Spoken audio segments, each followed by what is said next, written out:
Every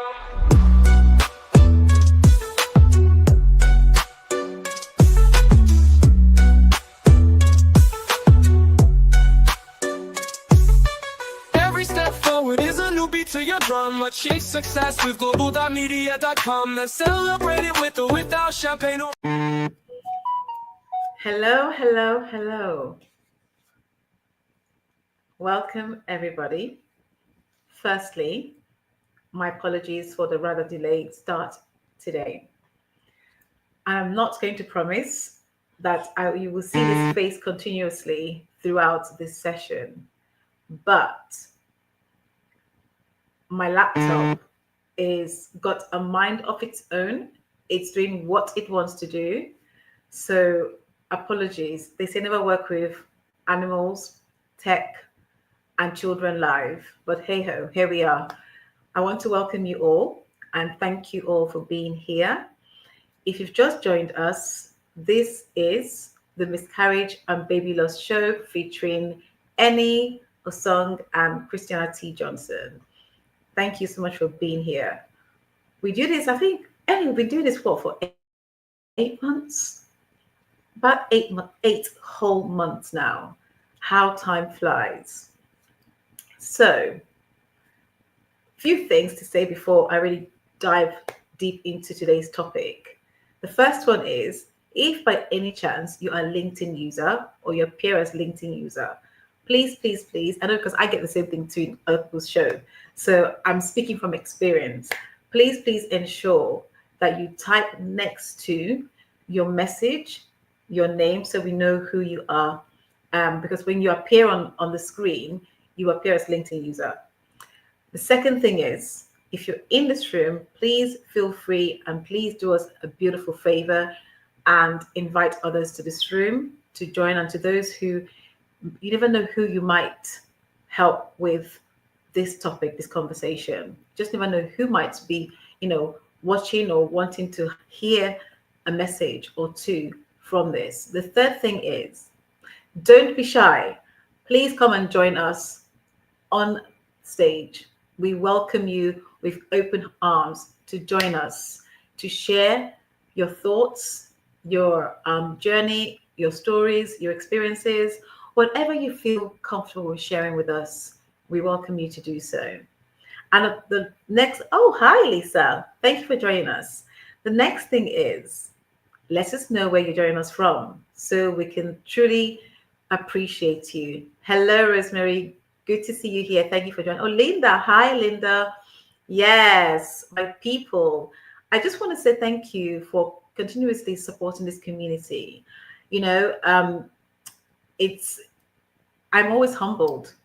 I'm always humbled by the people that show up, by the conversations that we have, and by the DMs that I get. And I love you guys. I appreciate you. I just want to say thank you so much. Annie, over to you, and then obviously back to me. Me? How are you today? Did you get enough rest? No, of course not. But everyone knows that. Everyone knows I don't get enough rest. You sound like me, Annie. Yes, no, it's cool. It's cool. We're here. That's the important thing. Yes, and I can always go sleep afterwards. Yes, that's a plan. It's not going to work, but that's a plan, right? It will. No, I just carry on working because when it gets dark, I wake up. So Yes, Annie. I'm like a vampire, but I've got things to do. I got books I'm working on, Christiana. I got books to do. Till 7 in the morning, we know. Yeah, well, that was just past bedtime. Just past. Yes. Yeah. Yes. An hour or so too late, but it's all right. But no, I was awake at 10. That's a problem, Christiana. I'm awake at 10. And I'm going, right. So here we are, my friends. Here we are. Welcome. Look, if you're here, please drop us a comment. We'd love to welcome you properly. Yes. And of course, if you want to join the studio, the link is on the event page. If you want the link, just let me know. I'll send it to you in your DM. Awesome. Let me see who do we have here. So far, I've seen Rosemary, I've seen Linda, I've seen Lisa, Let's see who Ooh, we and have here. Molly's here as well. So welcome, Molly. Yay! Hi, Molly. I haven't seen you for a while. I'm glad you're here. There's many other people here, but I can't, we can't see them unless they say something. Joyce, I welcome. We love see it. you now. I love it. Welcome. I love it. I love it. Yeah, I can't see what's on your screen, Christiana.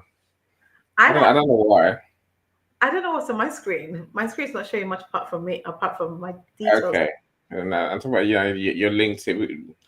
Because we are crossing from my, if it was my LinkedIn, I can see everything. So I'm sure there's some things I might miss. Anyway, enough of me talking about rubbish. So I still Rubbish, want to help you you write your book. never. I still want to help you write your book. I still want to help you publish your book. What book? Whatever book. I don't mind which book. So I'm just My screen's not showing much apart from me, apart from my. you're having an echo. I listen to yourself. Sorry. Let me. I was trying to. And this is the only way I can check who is on because mine will show us. I have to check who is with us and who isn't with us. Okay. Right? So, So I'm just about to finish Joni's children's book. oh, nice. I'm just working on Dr. Roxana's 55 passive income money success strategies. She's on a roll. Yeah. And the publisher says, "Yeah, I'll publish it, of course." Hello, Michael. Welcome.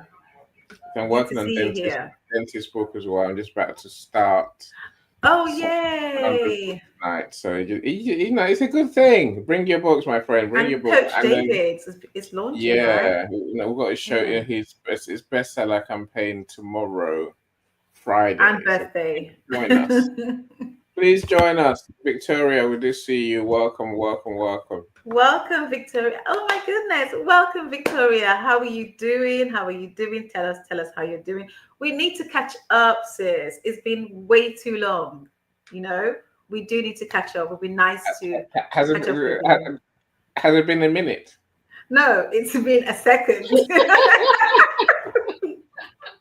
This new terminology, it's been a minute. No, it hasn't. It's been months.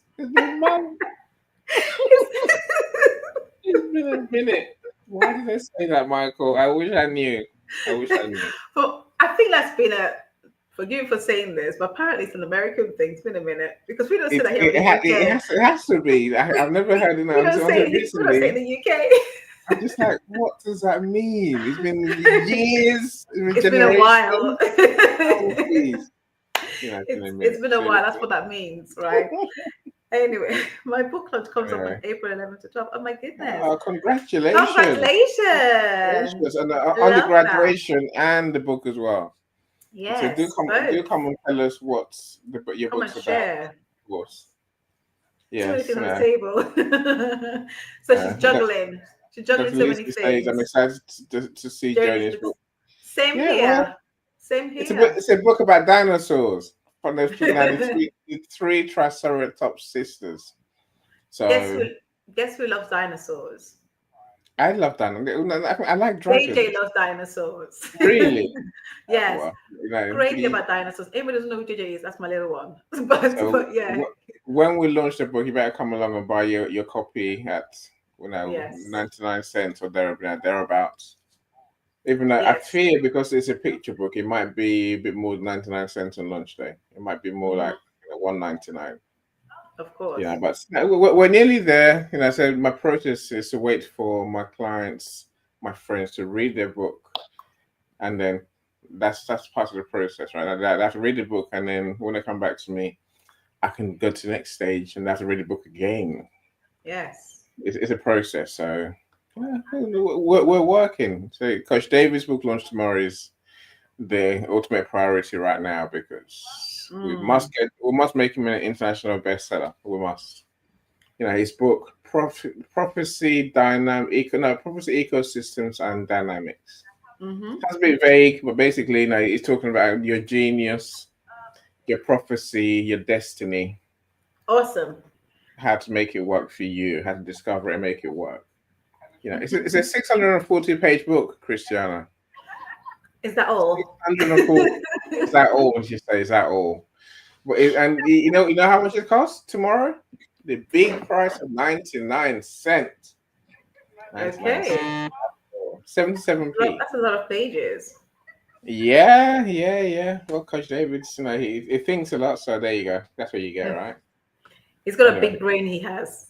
yes, Anyway, yeah. let's crack on with the That's show. just my big head, but little brain. It's all right. I can live with that. I I'm didn't say going. that. You said Michael's that. here as well. I'm going. You said Michael's. that. So feel free to come on stage to join us, guys. Christiana, I'm leaving. Sorry, I'm leaving you, Christiana. Victoria. Let's You, talk. you always leave me, Annie. I'm not surprised. I've left you. Yeah. Any will just publish my book, please. Yay! Victoria, let's talk. Yes, let's do that. It's easy, easy to publish a book. So let's it's on leadership and second novel. Oh, look at that! Okay. Yay! It was worth me coming today, Christiana. Sorry. Always. So Victoria, shall we you. crack on with this show and the reason why we're here? Let's go for it. Let's I'm do happy that. now. I get to meet Victoria. I'm all right now. She is awesome. Just so you Excellent. know.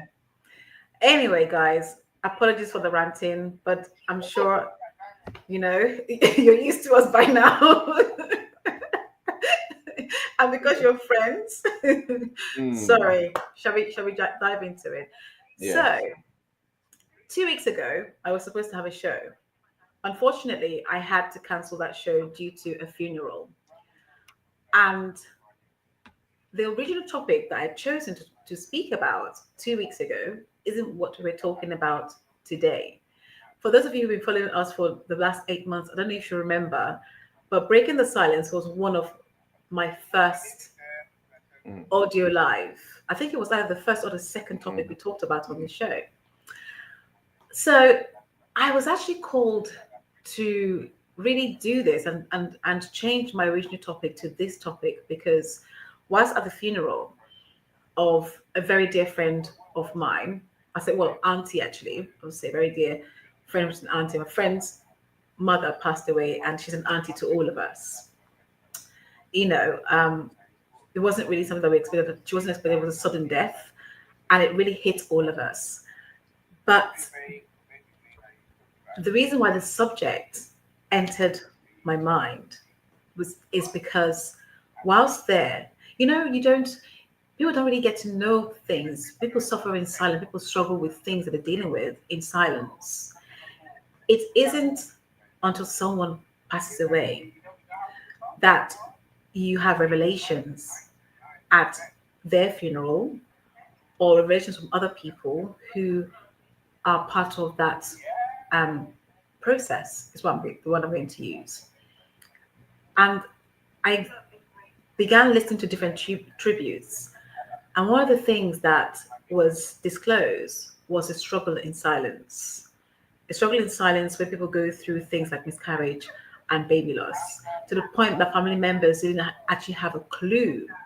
Like no one knew. And this is what I would say, especially women. Let me just narrow it down to women. We don't tend to share stories like this easily. It doesn't come naturally easily to us.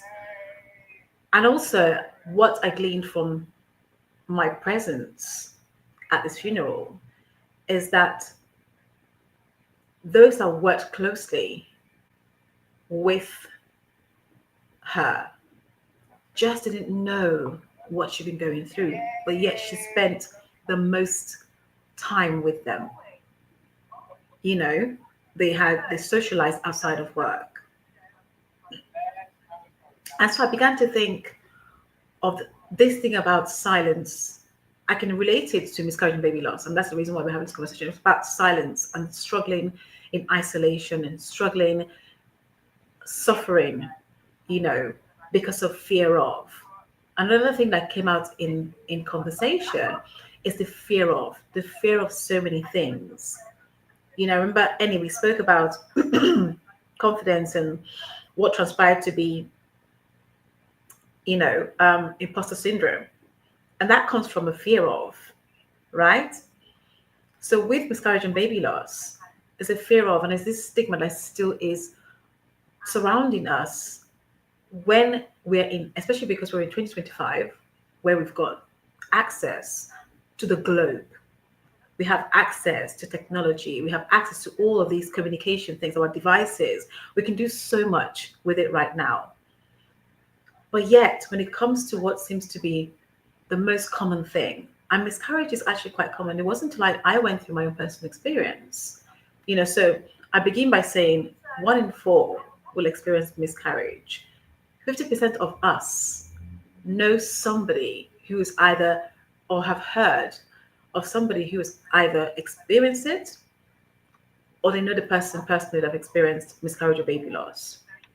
And yet, it is still a subject that we shy away from, that we are too afraid to speak about. And so that's how this whole topic, my topic was changed. My topic should have been something else, which I will reserve for 2 weeks' time, at the next show. Let's think about UK, for example, and I'm going to go straight to employment and employers and our workplaces, as opposed to our homes. That being said, I am going to say that even within our homes, there is that fear of speaking up, that fear of, there's so many fears. Fear of speaking up, fear of what my in-laws going to say to me. And I know that if Coach David was here, he would have probably jumped right in when it comes to in-laws and communications that happens within a relationship or a marriage, right? The fear of not being judged, the fear of not feeling the feeling of shame, of carrying shame and guilt, the fear of not knowing how to be, when to be, how to process your own grief, whether you be questioned in the way that you're processing your own grief. So we carry so many fears that keeps us bound, gagged in silence. And so for me, I really started to think about that as I spent my time at this funeral. What was coming out to me was people had different fears and had gone through so many things that, again, funerals are usually reunions. So you don't see people for many, many months, years. And then when somebody either passes away or gets married or has a baby, these events and these occasions become a reunion. And so you get to listen to other people who you haven't seen for a while and what they've been through. And then you watch the reaction of their family member or their husband or their wife or, those closest to them who didn't actually realize what they had been going through or the degree to what they have been going through. So I just wanted to bring that back, this topic again, to say we really have to think about normalizing miscarriage and baby loss conversations. Now, hear me well. I'm not saying we normalize miscarriage and baby loss, but normalizing conversations that take place that allow those who experience it to have the confidence to feel comfortable in sharing, because after all, a problem shared is a problem halved, right? So why do we gag each other? And really to say that a report by the Chartered Institute, of personal development tells us that employees, 25% of us or of employees have suffered in silence after such a loss. Now, for me, that's a big amount of people. That's a huge percentage when you think about it, right? I end up asking the question, where is the compassion when we are in these spaces? And I also remember speaking about compassion when I first spoke about this same topic, 8 months ago. Excuse me, 8 months ago. Where's the compassion? I know with the UK government and the law now is that you can get 2 weeks off. But the reality is, no two miscarriage or baby loss are the same. What one person may require 2 weeks for, someone else may require 4 weeks, may need 4 weeks time period to be able to get through appointments, get through even just processing and taking a day at a time, that is something that, as employers, and if you're an employer that is here, this is not me throwing a stone at you. This is not me, speaking out of turn. But I really think that in the cases that I have come across, I have been fortunate enough to have conversations and to work with people. When we are sat at the point of wanting that support, that help, and that compassion, it seems lacking. Now, initially, when I began this 8 months ago, the question was, is it a question of lack of knowledge, not understanding what it takes? Then there's a solution for that. And the solution to that is training, right? Or is it the fact that as bosses or as managers and CEOs, that there is so much pressure on you within your job or work environment, and this goes to HR managers too, that you simply are not well equipped to support or to deal with the person that has come to you. Bearing in mind it's not so easy to do so for some, that has come to you with this struggle, right?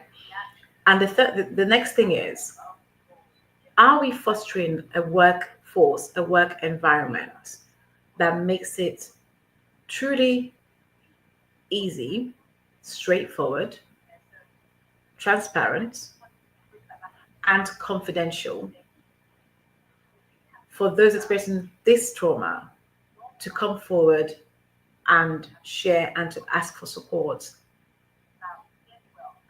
I really want to welcome you guys to kind of put in the chat your thoughts at this point, because it's something for me. Like I said, I sat in that funeral and I kept hearing different conversations. And what was coming back to me was miscarriage and baby loss, and just struggle in general with things. We are left in isolation. People still struggle with things. But those that have experienced miscarriage and baby loss struggle even more in silence, without having to really have the confidence to come forward and say, look, I'm struggling with this. Can you help me? Or if I do, what would people be saying? What would people be whispering about me? How do we remove that stigma? How do we ensure that those who are experiencing this trauma can come forward? And that's my question for you today. I do believe that robust support is the key to eradicating the fear of in a work environment, in a workplace, if that makes sense. So for me, I'm open to different ideas. I'm open to different to speak with. I do speak with employers, and I've heard things like, "Oh, we're not sure," "Oh, well, we'll have policies for that." But here's my question to you: you may have policies, but are your policies fit for purpose? Do your policies seek to really support those that they were created for? How does your policy translate from theory into practice? Because it's one thing putting a policy up. We can know our policies all day long, but the policy you've put in place, does it actually make sense? Have you consulted with your workforce to put the policy in place? Or have you done what the government typically does? Make decisions without involving the people that they're making decisions for, and just throw them at us with no real consultation or no lengthy period of consultation. So this is the topic, and this is what we're discussing today. I welcome you guys to and thank you, Michael, for being on this stage with us right now.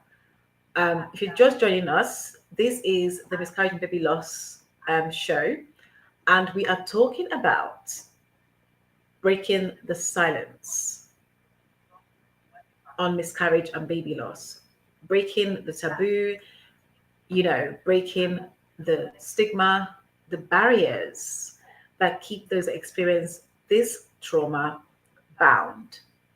And I believe that as we continue to talk, and the more we talk about it, my wish is to have this normalized. It took a while for mental health to become a publicly um, spoken issue, right? More so, it's taken a long time for us to allow men to come to in public spaces to talk about mental health. The same thing applies to miscarriage and baby loss. We find that men are not don't feel comfortable. So imagine if women who are deemed to be, maternal, are deemed to be those who we can have conversation in the middle of, a Sainsbury's aisle or a supermarket aisle. Not necessarily because we're not from the UK, you might not know Sainsbury's. But if we are deemed to have conversations readily and easily, let's think about what that looks like for men who are not the same. Again, as I like to say, men are from Mars, women are from Venus. The way in which we, grieve, the way in which we deal with things are completely different from each other. So for me, it's looking at and saying, how does this look like when it comes to men versus women in the workforce? Are we catering for our men? Are we allowing that space for conversations to take place? Are we normalizing this common trauma? Because it is common, but when the way it's spoken about makes it uncommon or makes it feel uncommon, right? So before I move forward, I would like to hear from Annie and Michael. Annie, over to you first. Who never wants to hear what I have to say, but I'll share with you. Who do I want to I welcome? do. Mariam, welcome. Thank you for joining us as our cybersecurity genius. And Rocco, my Really goodness. glad you're here. It's Rocco. I don't think we met before, Rocco. No, from Sicily. Love Yeah, it. Love Sicily thank you too, for by the joining way. us. Yes. So, there are a few comments. Thank you for joining us. So, Oh, thank you, Molly. Molly can you says, can I you see think on your small screen? I can see. Okay. I can see. Molly says, I think it starts from the woman wanting the support. It is also important that healthcare workers enable conversations. I totally agree. And I will come to healthcare workers in a moment. It's something many policies are not fit for purpose. I do agree. Yes, the system continues to drive the inequalities around baby loss. I agree, and also Molly, as you know, you may be aware of this or not. I don't know, but if you're in the UK, you would know that there is a 2 weeks. There's now a given 2 week period for those who have experienced baby loss and miscarriages, and this has been driven from those who experience stillborn. And the drive behind this is those who experience stillborn, those who experience miscarriage under the 22 weeks gestation. Because for a lot of people who talk about this, the one thing that I don't hear a lot of conversation happening are those who get pregnant, don't have the opportunity or the chance, so 12 weeks and under, don't have the opportunity to even allow their body, allow their mind to get used to the fact that they're pregnant, and they don't want to disclose that they are pregnant. And then they lose the baby, right? Now, how do you go and tell somebody or tell your colleague that, by the way, I was pregnant, I've lost a child? That literally, in my experience, blows people's mind, because they were like, when this is too fast for me to kind of digest, hold on, pause, slow down. So I'll come back to you, Annie. You were saying, sorry. I think miscarriage is one of those taboo topics, as you say. So It is. I don't. No, many of us know people who've experienced miscarriage, but because no one talks about it, we don't really know. And as with all that comes with baby loss, you know, grief, bereavement, and I think most, I'm scared to know what to say anyway. I'm just scared to know what to say to anyone on that topic, and Where I does the don't. fear come from, Annie? Where do you think the fear comes It's from? not knowing how to respond. Mm, It's not knowing how to respond, and I guess it's knowing that there is potentially many pitfalls. mm-hmm. You don't want to say the wrong thing. You don't want to do the wrong thing. And I guess whilst being aware that the person who's experiencing the baby loss, you know, how are they feeling? So no one tells us. So we don't. If you don't know, then you feel fear, right? Mm-hmm. And it can only go wrong is what you're thinking to yourself. This is true. So But it will be good to normalize the conversation, as you say.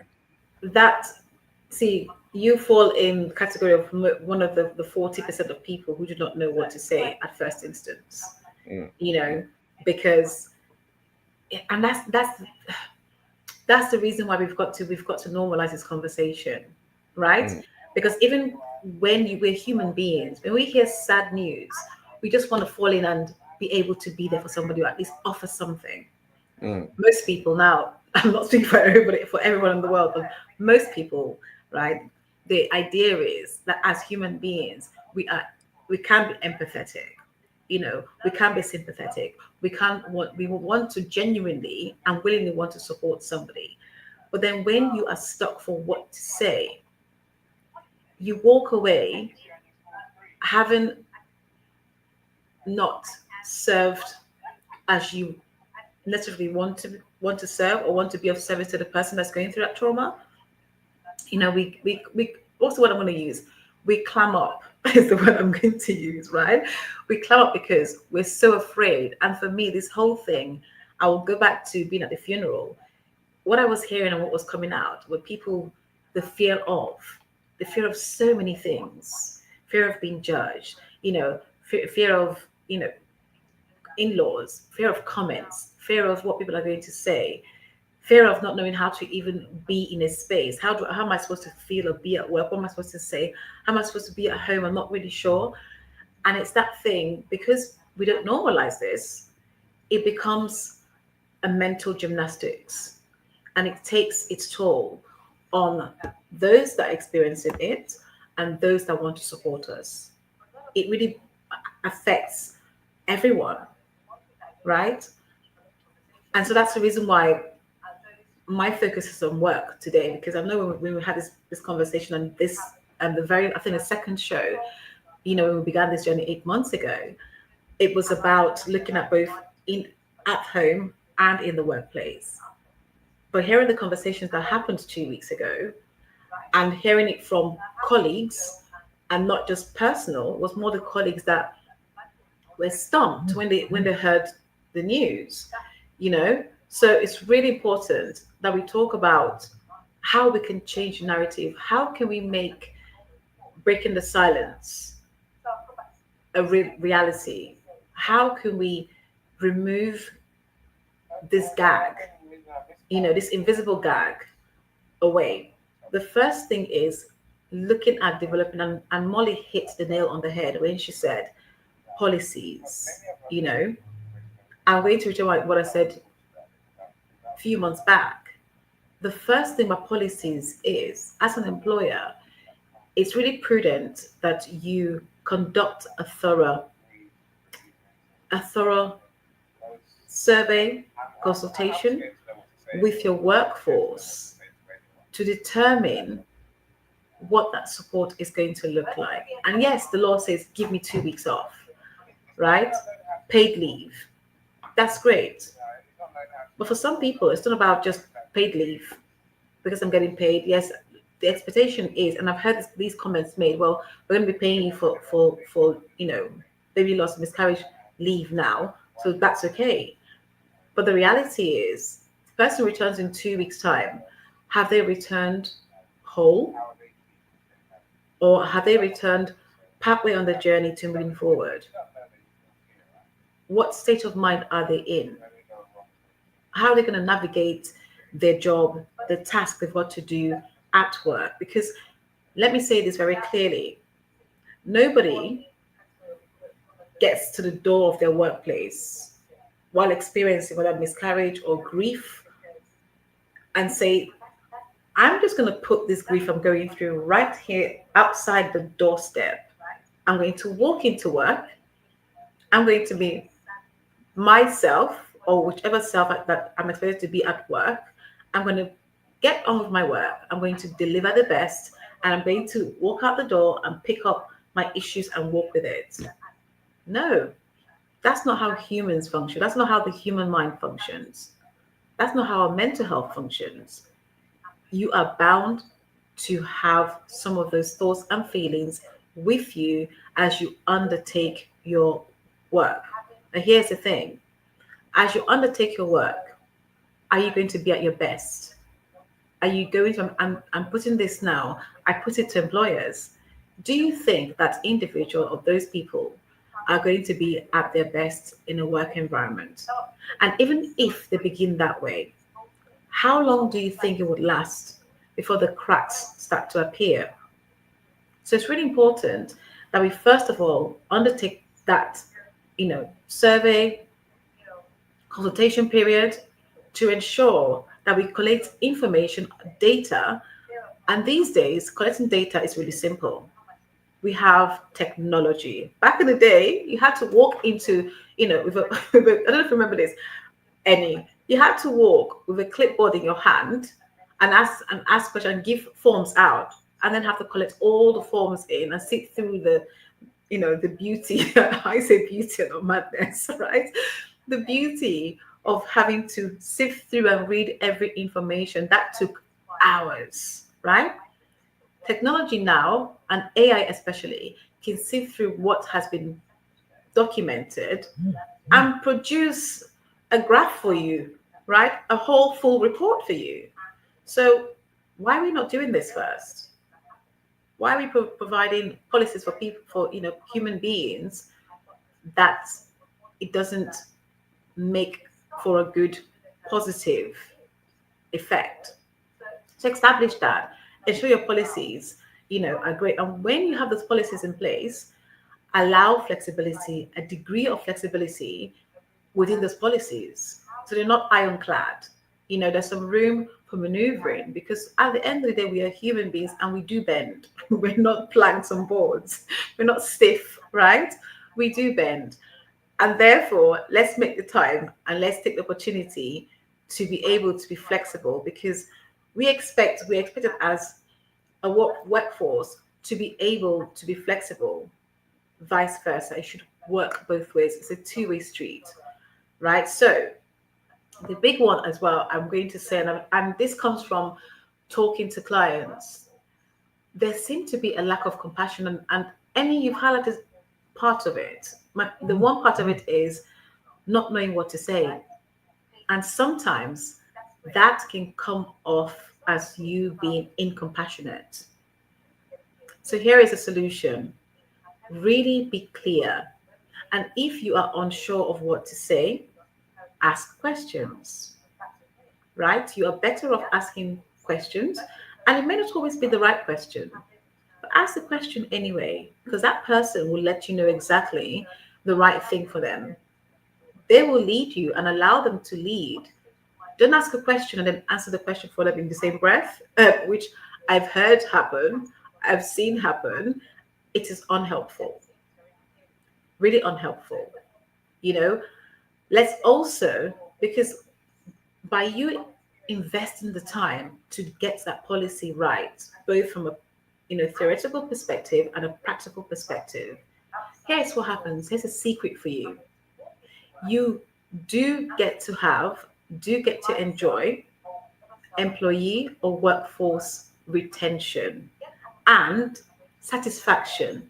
How about that? Right? So that then turns into productivity. The people are hitting their targets or the performance at a higher level once you are compassionate, once you remember that you're dealing with human beings and not numbers. Okay? Feel free to come up on stage and have a conversation with me and tell me otherwise or suggest something different. I'm always open to other perspective and other opinions. I'm going to go over to Michael before I continue. Michael, what say you? Welcome. Thank you very much. Can Hello. you hear me? Is the I question. crystal clear. Okay, excellent. I wanted to congratulate you on this Oh, topic. It's very interesting, thank you. and I certainly appreciate you bringing it up and thinking very much and taking a lot of thought into it. Hmm. Um, there's something that you said that was also a couple of things that you said that were interesting as well. The prerequisite to wisdom is asking questions. Yes. You can never pass by that. So that Mm-hmm. is very, very important and something that, yes, you will need to certainly communicate with people who are involved in this and ask them the questions that you need to know. Not only them, but also ask healthcare. Because if you have a nurse in the office, someone that you have, asked to take care of the well-being of of your personnel, they're the Yes. ones who are most uh, most people can have confidence in knowing that they can go talk to them, relay what they're going through, and be assured that everything will be kept confident and anything they say and anything that they do say would be advocated because nurses are excellent advocates for patients. Yes. Um, that is something I put forward to every company having is someone such as that, not necessarily HR, not Mm-hmm. necessarily DEI, but a nurse, someone who does health and understands health and Mm-hmm. understands um, and would understand what those folks are going through psychologically and also physically and also mentally. Well, that covers psychologically, Mm. but also spiritually as well. The spiritual aspect of it is also something that you want to take into consideration, but not necessarily at this stage. The most important is physical and health. Um, the other thing that you also indicated was that men are from Mars and women are from Venus. It's actually the other way around. Men are from Venus, women are from Mars. We gotta correct that because Mm-hmm. visually that is much better way to actually put it look at it. Uh, Especially if you take into consideration the capital letters that are being used to identify Venus and the capital letters that are being used to identify Mars. Mm-hmm. Okay, that being the case, um, I do agree with practically everything you indicated. I also assert that communication is imperative, but also making it easier for society to talk about this would be ensuring that um, many books are written about the subject, and those books are actually talked about. Mm-hmm. Individuals themselves are responsible, especially when they go through this, to document what they went through, write it, put it out there in your own terms and languages, because there are so many individuals out there that would actually resonate with what you have to say. It doesn't matter who you are. It doesn't matter, and it doesn't matter which walk of life that you're coming from. This problem is governs or affects everybody in Mm. society. It doesn't matter which point of society you're coming from. And books being written are books that will actually relay your information not only to the folks who are actually experiencing it in the present, but also you can also talk to the folks who are going to be experiencing it in the future. That's making it easier for people to communicate, easier for healthcare professionals to understand what's actually going on, easier for managers and um, HR to understand what's actually going on because they'll be reading these articles and books and saying, "Aha, I resonate with that. I understand that. Mm. I can do something about this."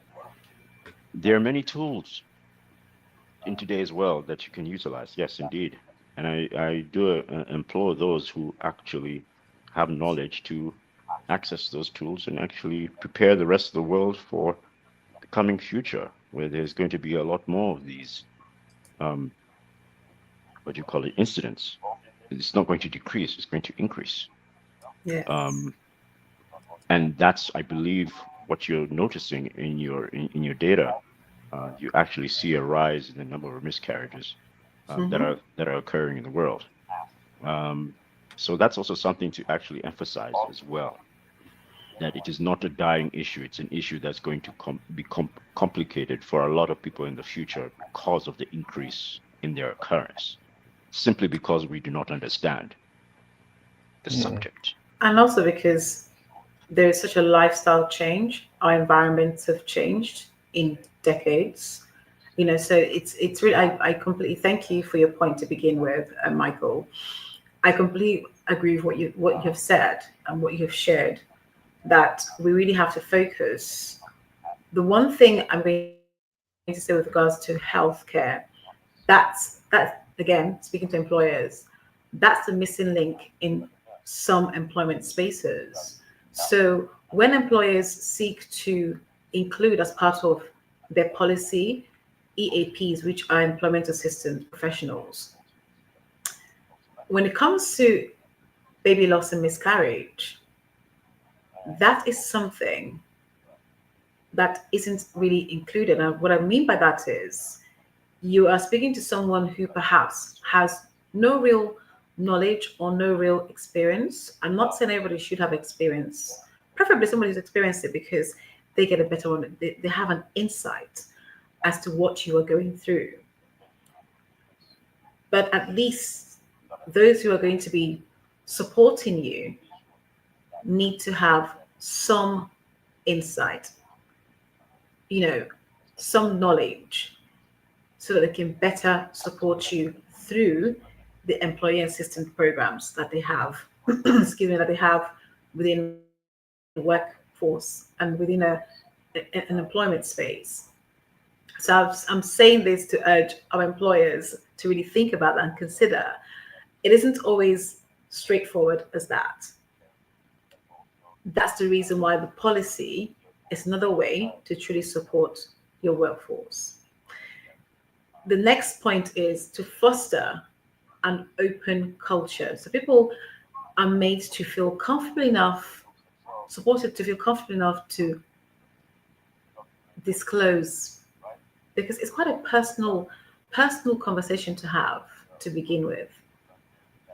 We do not always get to share our journey, especially of a personal nature, with those that we work with. Some are very blessed and fortunate enough to really make some great friendships at work,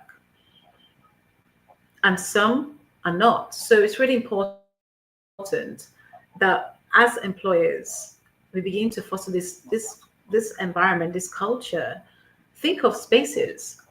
Do you have the right spaces in your workplace for generally just people to take some time out, but especially someone dealing with trauma such as baby loss and miscarriage?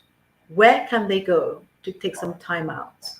And in that space, is it a comfortable space? Is it a stifling space?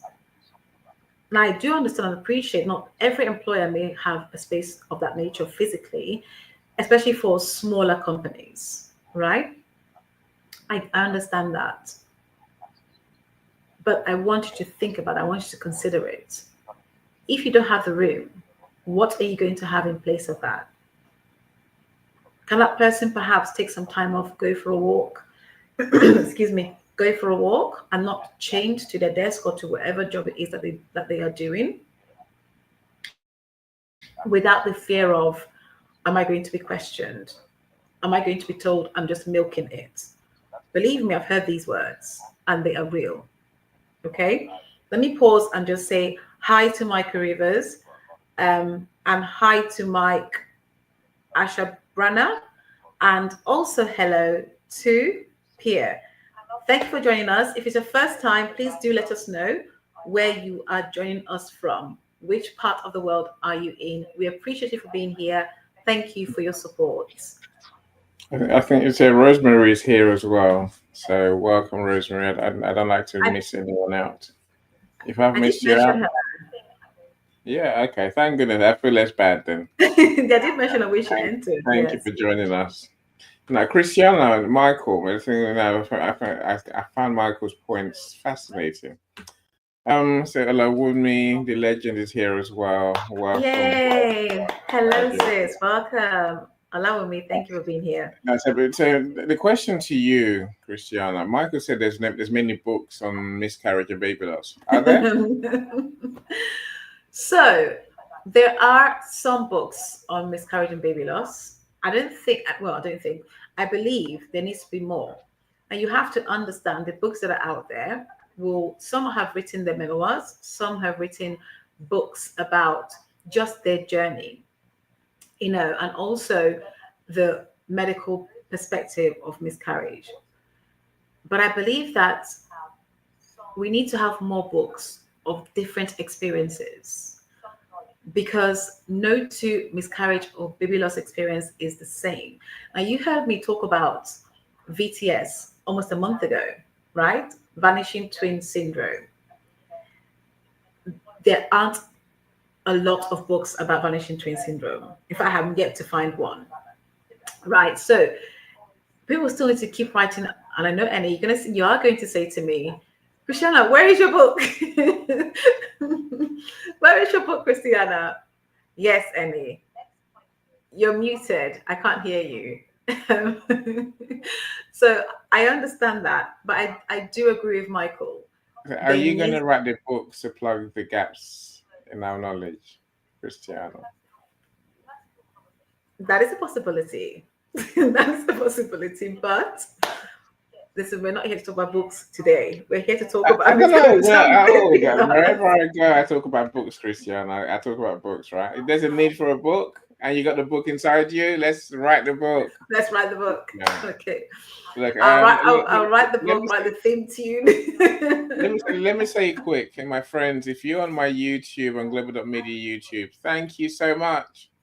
I love to have my watch hours go up. If you're on my YouTube, please like this video, in other words, and comment, say something. You can share if you want.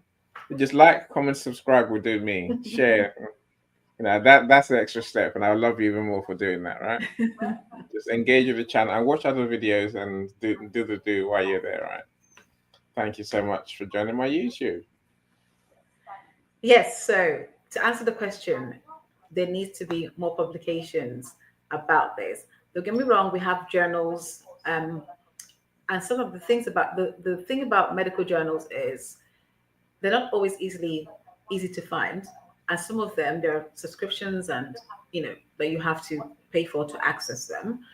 So to write a book is really important, because you can just buy it right off the shelf. Well, virtual shelf these days, as well as physical shelf, whichever shelf you choose to buy it from, right? So there needs to be more conversations about it, but more books about this topic, because it's so broad. And also, there is still research. I mean, Tommy's, the baby company, have their own center, right? They dedicated a whole center for this same topic. And to really keep on, my book is coming. Oh my goodness, we've got authors here. We've got so many authors here today, and you must be loving this. I'm loving this for you and for us. I'll happily do some editing. It's great. Are you muted again, Annie? I'm cheering too loudly for Molly for writing a book too. What's a book about? Is it about miscarriage? Is it about a topic, or is it different topic, Molly? If it's a different topic, brilliant. And I still want to publish that book, right? But anyway, so again, let's talk, Molly. I want to find out more about your book. I'm always intrigued. Yes. Hopefully it's about hopefully it's about our topic. Hopefully it is. Hopefully it is. Yes. I welcome it. But then again, if that's the case, then we should be talking, Molly. But anyway, as I was saying, to go to point 2, fostering an open culture, fostering a space where people can take time out, you know, and really allowing that time without judgments, without the sniggering, without the corner eye look, you know, or as my husband would say, bombastic side eye. Which also was Mm. skincare. The book's about skincare, Mm. any. Which also my students would say, my young teenage students would say, Miss Bombastic Side Eye. And I have to say, okay, let's pause it right there, get back to work and studying. So the next thing is the resources in our work environment. What kind of resources do we need? Because people are going to ask that question, like, what do you mean resources? With Miscarriage and Baby Loss, what's needed? What do we need? You know, when it comes to resources, what kind of things are we looking for? Are they tailored to the individual? You know, it could be See, coming back to, yes, Michael said something earlier again that's I found intriguing. And I yes. think he said, I don't know whether it was in passing or whether it's a huge point to him. I Hmm. think he said it's on the people who experience miscarriage to tell us Hmm. what they need, Of to reach course, out for help. of So course. my question to you, Christian, is why doesn't that happen? How can, and genuinely, no, look, But that's why we're talking about yes, this now. I think we'll have a conversation right now. What's this? This goes back to the book thing as well, Christian, right? Yes. What is the missing thing? What do we really know? For those who've been there, tell us Hmm. what we really need to do, Okay, and so tell us what's going to make the more people be more open the rather than first just pretend to go on. Sorry. so the first thing is we have to bring in, you know, I love, without going into too many details, I recently had a speaking engagement with a company, with an organization who are yet to do a recommendation. Once they do that, I can disclose who the name of the company. But for now, I won't do that because it won't be fair to them. So the first thing is doing what they did, and that is having a space for their whole workforce to listen to someone like me, talk about this subject, and ask questions. I think companies are missing this, right? If you're a company that is, or organization that is really unsure what to do, that doesn't have a clue or doesn't really know what to do, your first point and first thing to do when you're looking at your staff well-being, you know, I have known people who baby loss has become a welcome advantage. Okay, so Molly, we're going to break that down in a moment, but let me continue first of all. In fact, Molly, come and join us on stage. The links, can you please send Molly the link? Come on, join us on stage and let's have this conversation. So, the first thing is, like I did with this organization, was to really have a space and bring somebody like me on board to talk to them about it, to put some insight and to train, you know, to bring the facts to the table, to have the space where people can ask questions in confidence without fear. As I mentioned before I began this whole session, I started by saying it's the fear of, and the list of fear goes on and on and on. So when you have someone like me come on board and talk about miscarriage and baby loss and give you the opportunity to ask as many questions, you know, as possible, you are open to the training, you know, understanding what it is to begin with, what form, what shape it takes, how do people that experience this navigate it on a daily basis, weekly, monthly basis, what happens, the different types of, I mean, it goes on and on and on. When we're able to do that to begin with, what that does is it provides some insight and knowledge to your whole entire workforce, right? So it means that when somebody next time says, I've had a miscarriage, they are in a place where they have some knowledge about it.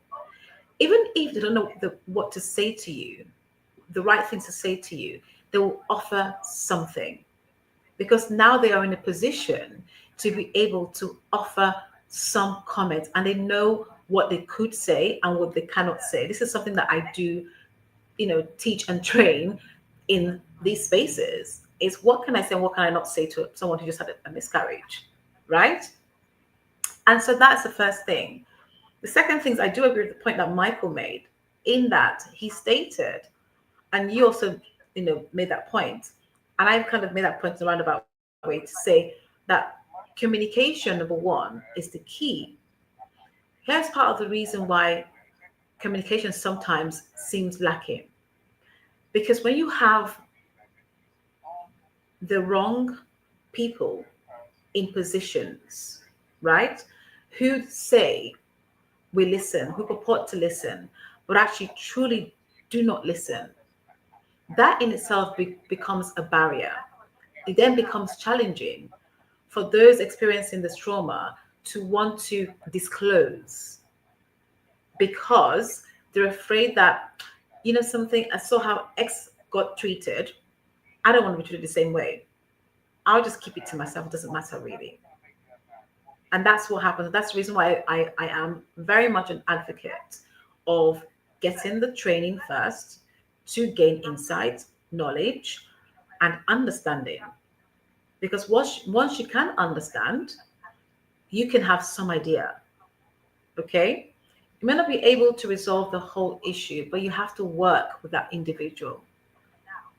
It's a two-way street. You've got to work with the individual, communicate, have open communication. What that looks like is planning that communication in advance, doing check-ins with them, because that builds confidence. That allows them to know that actually my employers are supportive. And when they are, and when I will say we are, because I know I've experienced it myself personally, we become the advocate for you, the employer. We will give the testimonials, about how you have been so supportive, how people should not be afraid to go to come forward. That's what happens when you are open to the right support and be an employer who is, we have the mindfulness, right? So we have the mindfulness logo I see everywhere, and the agreement in place. So let's take that mindfulness one step further when it comes to miscarriage and baby loss. Why not? So thank you for that question, Emmy, and the comments, Michael. The missed economic advantage of open conversations. Yes, they do. I think, as I mentioned earlier, Molly, thank you for that point, is that when all these things are misaligned and do not flow, do not work correctly, your productivity suffers. When you have an employee or workforce, a team in your workforce that doesn't feel supported, that doesn't feel like they can come and walk through the doors of a workplace without thinking, hold on a second, do I just park my pain and grief at the front door, walk in with my masked face, and try my best to do work? But the reality is, as human beings, that isn't always a sustainable way of working. In fact, it never is a sustainable way of working. It takes its toll somewhere with something, So thank you again from Molly. Molly says there are challenges that some people don't want to discuss their privacy in the workplace. And I understand that completely. So hear what I'm saying to you. I'm not saying that we walk into a workspace and blurt out to the whole workforce. I'm speaking in terms of the leaders, such as our HR managers and partners, that support us in these situations, right? Let's go back to getting the right training, the right engagement, and the right support from somebody like me to come into your organization, first of all. Once that has been done, think about when you walk to your HR manager or partner. If they have no knowledge of that, no insight, then it becomes a challenging journey. Whereas if they do have that, the hope is that your communication is swift. Your communication, sorry, not swift. Your communication is smooth, right? It is smooth, it is amicable, and it comes with compassion. It comes with asking the right questions.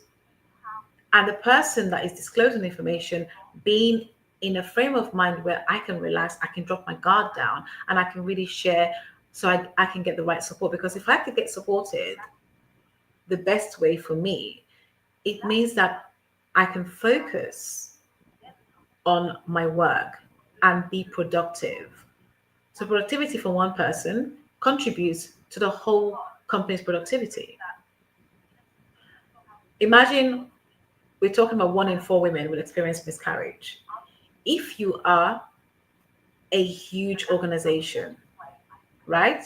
So I'm speaking of medium to enterprise organizations. If you have 1 in 4 women in your organization experiencing miscarriage at different ages, so miscarriage doesn't discriminate to what age it happens. That's another thing we have to remember. It's not for those who are just in their 40s or those who have had IVF. It's across the board. You can be in your 20s and experience miscarriage. You can be a teen who, late teens and experience miscarriage these days.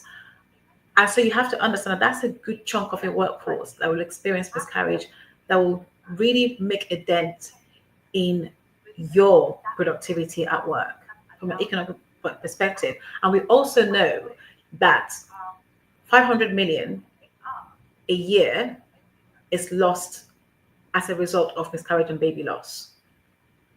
So would it not make sense? Is it not more prudent to be able to say, let's support you the best way that we can on what you need, so that we can, in fact, so that we can all benefit. We can all have someone who is physically, emotionally, and mentally sound.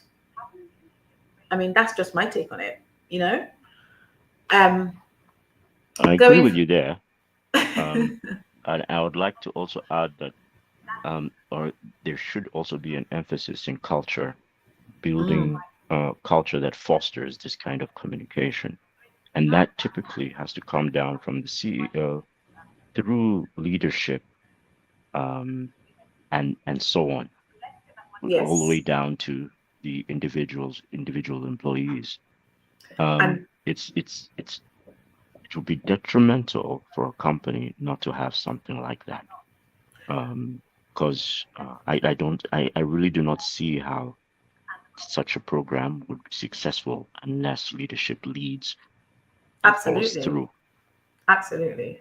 And I think, thank you so much for your point, Michael. I did begin point 2, with fostering an open culture, but it has to come. Let's look at this. The reason I'm focusing on HR, because usually it is the HR department that deals with this topic for the most part.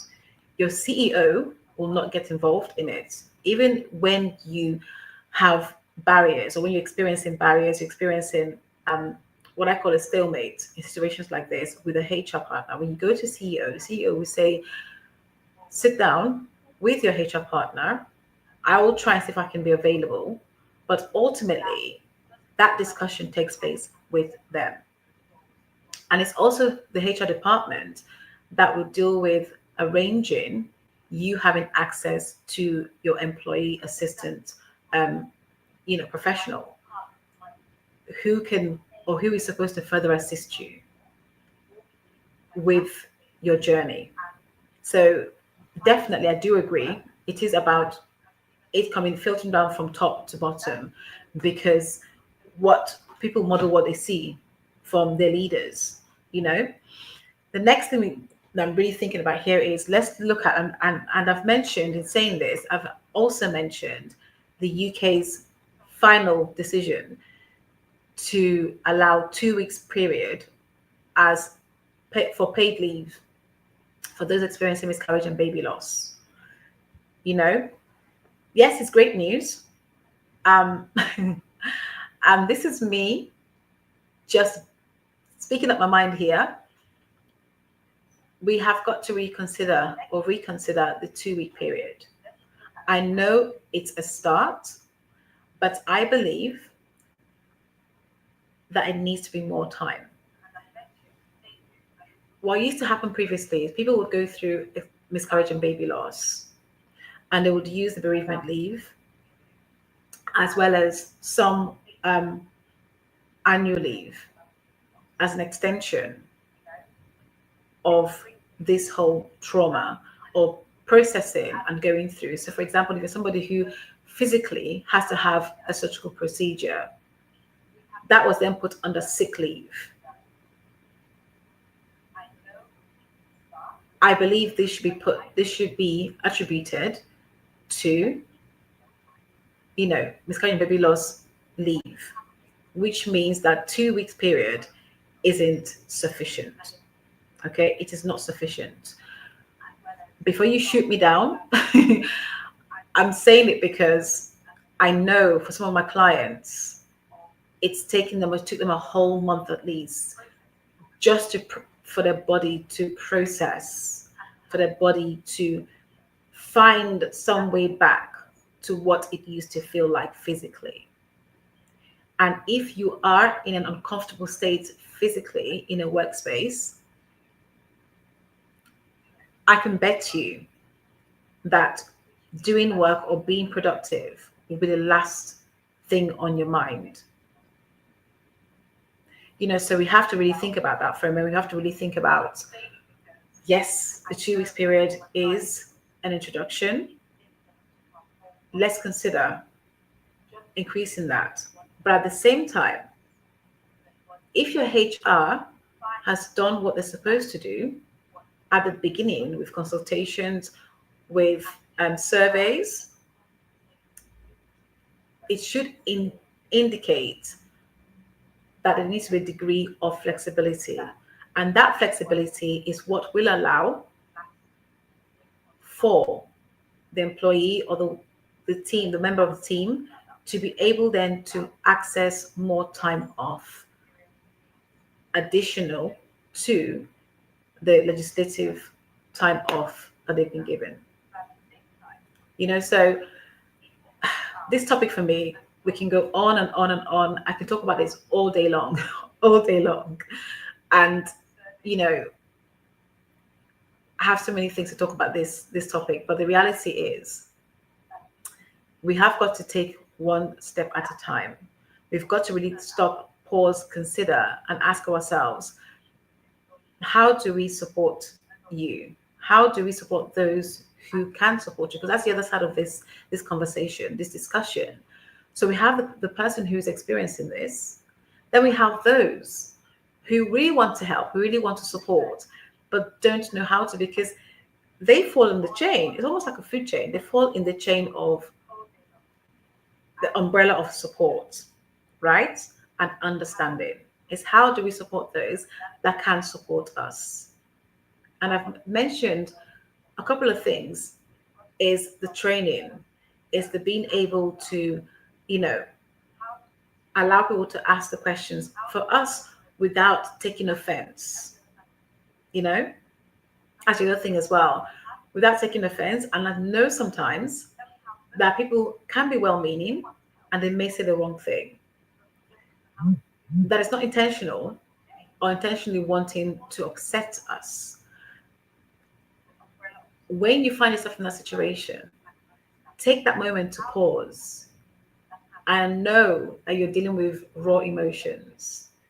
In many cases, take the time to really pause and ask the question, are they being supportive here? What is their intention? What are they trying to do in this situation? Were they trying to be kind to me but didn't know how to? Were they trying to glean more information for understanding, or were they just trying to gossip? Because that too is a thing. They call it whispers. You have whispers all over the office. And it's really important that we pause for a moment and think about the intention of that individual. That is a way to actually support those who are trying to help us in these situations. So I'm going to pause for a moment and ask if there's anybody that has any questions in the background. Please feel free. And know Molly has been on point with her questions today and her comments today. Annie, over to you. What is your take? So I'm glad you are going around to the side of how to make it easier for us. Yes. I think that, and I think at the heart of this, and any support that we might be able to offer, people who experience miscarriage and baby loss. I think it's people speaking up, right? It's people actually Absolutely. having the courage to ask for that, what they need, what they want. Yeah, and how they can be helped. Yeah, and I don't know. We're not mind readers. Yeah, and Oh no. I truly think not many people want to be mean. Of course, there's some organizations where people are, say, they are misaligned, they malfunction, and they just not the place to be, right? But I truly think most people want to know how to respond in a way that's supportive. Yes. Yeah. Of course, I'm bearing Molly's point in mind that people do want the privacy, at the same time, which They is do. which is a very hard thing to balance. Yeah, to balance openness and support with extreme privacy, and I say extreme just for a word. Now, for privacy, that means your business is kept out of everyone else's ears. It's a very hard thing, because I think, but it's almost a two-track process, Christian. There's one as a general as a broad awareness of miscarriage and baby loss. Yes. And then there is a different conversation that you said earlier with the HR and the management, to be able to provide the environment that is supportive, that people know what to do. Which also, so it's almost going from, as coach would say, going from macro to the micro. Yes. And that's a challenge. And so maybe I'll say also, in a small business, those demarcations don't exist.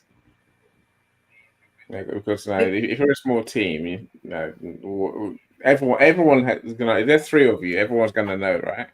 Yes, of course. Like you say, in a big company, it's easier to have rules that almost create boundaries and walls in certain places.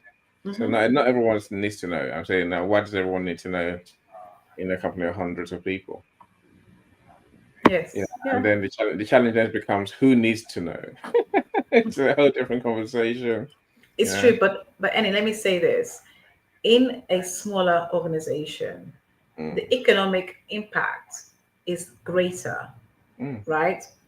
It's greater because that could shut down, or has the potential to shut a business down, right? True. And so this is why I say to small companies, I'll give you two instances. So one was a small organization that approached me probably, goodness me, 4 or 5 months ago, right? And they were in the midst of being taken to tribunal by at the time, the existing member of staff. And it was a very small team. And the reason for that happening was because that member of staff, that person felt that they were not heard, that they were put in a very difficult position because the support that they were required, that they needed as a matter of health, wasn't met. Okay, but in that moment, it was difficult because for them to be, I suppose, to say released, to have the time off, they were looking at getting on board a temporary member of staff. Now, to that company, it's a double cost from their perspective. We have to pay for the person coming in through agencies, and as we know, agencies are not cost effective for a company of that nature, small company like that, right? We also still got to pay you, who is currently off, because in that moment it was bereavement leave that was offered, and the member of staff was asking for more time beyond what the bereavement leave policy allowed for. And so it became really complicated very quickly, right? And here's one thing that I'm going to say to you that came out in conversation. It was the fact that the comment was made, oh, I wish we had hired a man instead. Because the assumption is women get pregnant, they marry, they have a family, they take time off to raise their families and so on and so raise their children, sorry, and so on and so forth. And that comment was what sparked off the tribunal journey, which the company was way off, was way off to even make that comment, out in the open. Well, first of all, in their heads, let alone out in the open. And so this is what happens in smaller organizations, smaller companies, really and truly, which is the reason why it's so important to have conversations. It's so important to have people like me who will come in and say, as a small organization, have you considered this? Have you considered that, if you have a woman of a certain age who is within childbearing age and they have, they become pregnant, the risk of them losing that baby, what do you have in place for them? How are you going to support them? And I do understand it will, as they put it to me, it hits our bottom line. I understand that. But isn't it prudent for you to do the preliminary works, put a plan in place, than go down the route of litigation, which will cost you more in turn? So like I said, this topic is one that is so vast. It stretches, it's almost like an octopus. It has arms and legs everywhere, so but I believe in dealing with each company, each organization on its own merit, what it can offer, what really it has. Taking a look at a company and looking at the nature of the business to begin with, the culture, and consider all these things. And for me, someone like me comes in and works with them. So let me see, what is your culture? What are you fostering? Are you fostering, a confident, comfortable place where we'll talk about this? What's your policy like? Does it match what happens in practice? What staffing do you have? Can this business, survive someone having a miscarriage or two people having a miscarriage at the same time? Which does happen in companies. Some choose not to disclose it, and one person will disclose, the other person doesn't disclose because they don't feel comfortable. And again, when you ask people that are going through this miscarriage baby loss in the same organization, you find sometimes one person has a better experience than the other. And that's why this thing is so individual. It is not one size fits all when it comes to policy or policy making. It is dealing with the individual on their own merits and their own situation and scenario. So Molly says there's an economic impact to businesses, even large corporations. That is true. I did mention that earlier. It has, and obviously the bigger you are, the more money you're going to spend as an organization, And also, let's not forget that big companies have the potential to go into administration if not properly discussed and administered, supported. Without the right policy, without the right support for staff, duty of care, maybe call it that. Duty of care, yes, there is that, but the duty of care that they have for the workforce, number one. But I also think that, let's think about it. So we have cultures. There is that thing of having cultures in different regions of the same company, right? Sometimes I find that companies have branches a little bit globally or nationally. And what you find is when you have conversations with different branches, they're operating in different, from a different perspective. Yeah. And so I always say it's better to have a uniformed approach, right, than to have a separate approach, but still maintaining your flexibility for that individual. Yeah, and that makes perfect sense, right? It's not easy. No, it's not easy, but there are ways to work with this. Like we said, the bedrock of it is communication. Communication looks like this, asking the right questions.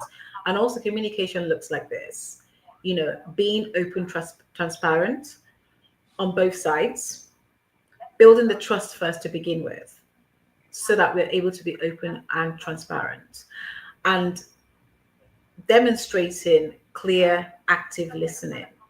So listening to understand, as opposed to listening to tick the boxes, or listening to reciprocate, or you talk, I talk, you talk, I talk, And in some environments, people get into the heated debates, and the whole conversation is lost in translation.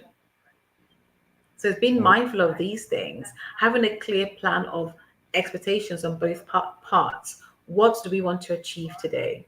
Is it a today achievement, or is it ongoing, reviewed in 3 months' time? Really have those discussions, have those questions answered. And sometimes it can be really awkward. But here is the thing: by communicating and taking breaks. So let's not sit there for 2 hours, full and full time having this conversation. Planning those breaks in, taking time out and returning with fresh eyes, fresh perspective, really serves the communication that you're going to have to ensure that both parties move forward in a confident and comfortable manner. So Molly says cultural competency is imperative, though. I understand that, Molly, and I'm inclined to agree with you when you say that. But again, I'm going to ask you the question. Break it down. What do you mean by that? Because I think again, the comments you've made is quite a broad one. Whose culture, right? Cultural to the office, culture to the individual, right? So let's look at that for a moment. If it's an individual and they have a certain belief from a cultural perspective, and the company has a different cultural belief and perspective, who then leads the conversation? Right? You tell us, Christiana. You know the answer. Only you can tell us. I'm asking the question. It's a rhetorical question, but anyway. Yes. So, but you have to give us an answer. So here is the thing. The thing is, it's understanding. Let's understand each other's culture. It's making room to understand that, because yes, we know you may work in a fast-paced environment, because I've heard comments like, who's got time? Where are we going to get time from? There's this thing about time. Who's got time? I've got this meeting, that meeting, X, Y, and Z. What you're indeed telling me is that person is not as important, right? That individual is not really a human. They're just a number in a workspace. So it's really important to sit down, both parties, and glean an understanding, get some insights on both sides.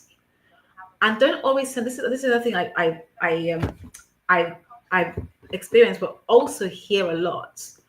When a member of the team, when employees are directed to the policy, when you go to have conversations and they say to you, I know for me, from a personal experience, this was actually said to me, oh, well, go and check out the policy.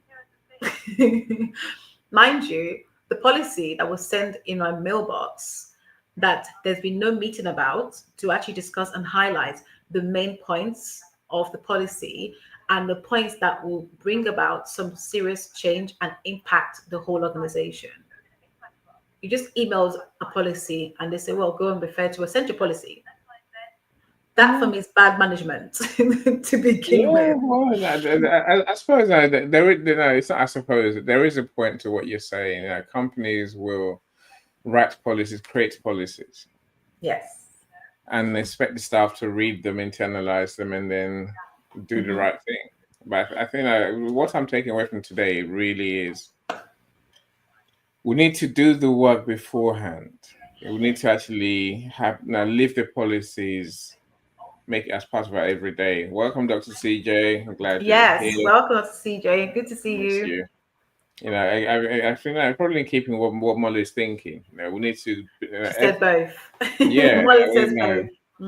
But I think we need to start living that compassion that you mentioned, and that understanding and that sense of teamness. And let's not wait to have a conversation when someone has a miscarriage. Yes. And maybe part of all of this is also building relationships amongst our teams. That's why I said relationships and building them is important. But here is the thing beyond just thinking of human beings, Annie. Let's think about it from if this was a member of my family, what would I advise them to do in their work environment? Right? And whatever you advise them to do is what you should be bringing to the table. Because usually you will not give them a bad advice or wrong advice. You give them advice that pertains to their well-being. You'd have a vested interest because you care about them. So when we don't do that in a workspace, it leaves the door open for one to think that you don't really care about me. And people walk away with that thought, with that feeling of, I'm just a number and you don't really care about me. That's one of the reasons why people end up in a litigation process, in an arbitration, or end up in tribunals. Because now what was meant to be very simple have now become complex and complicated.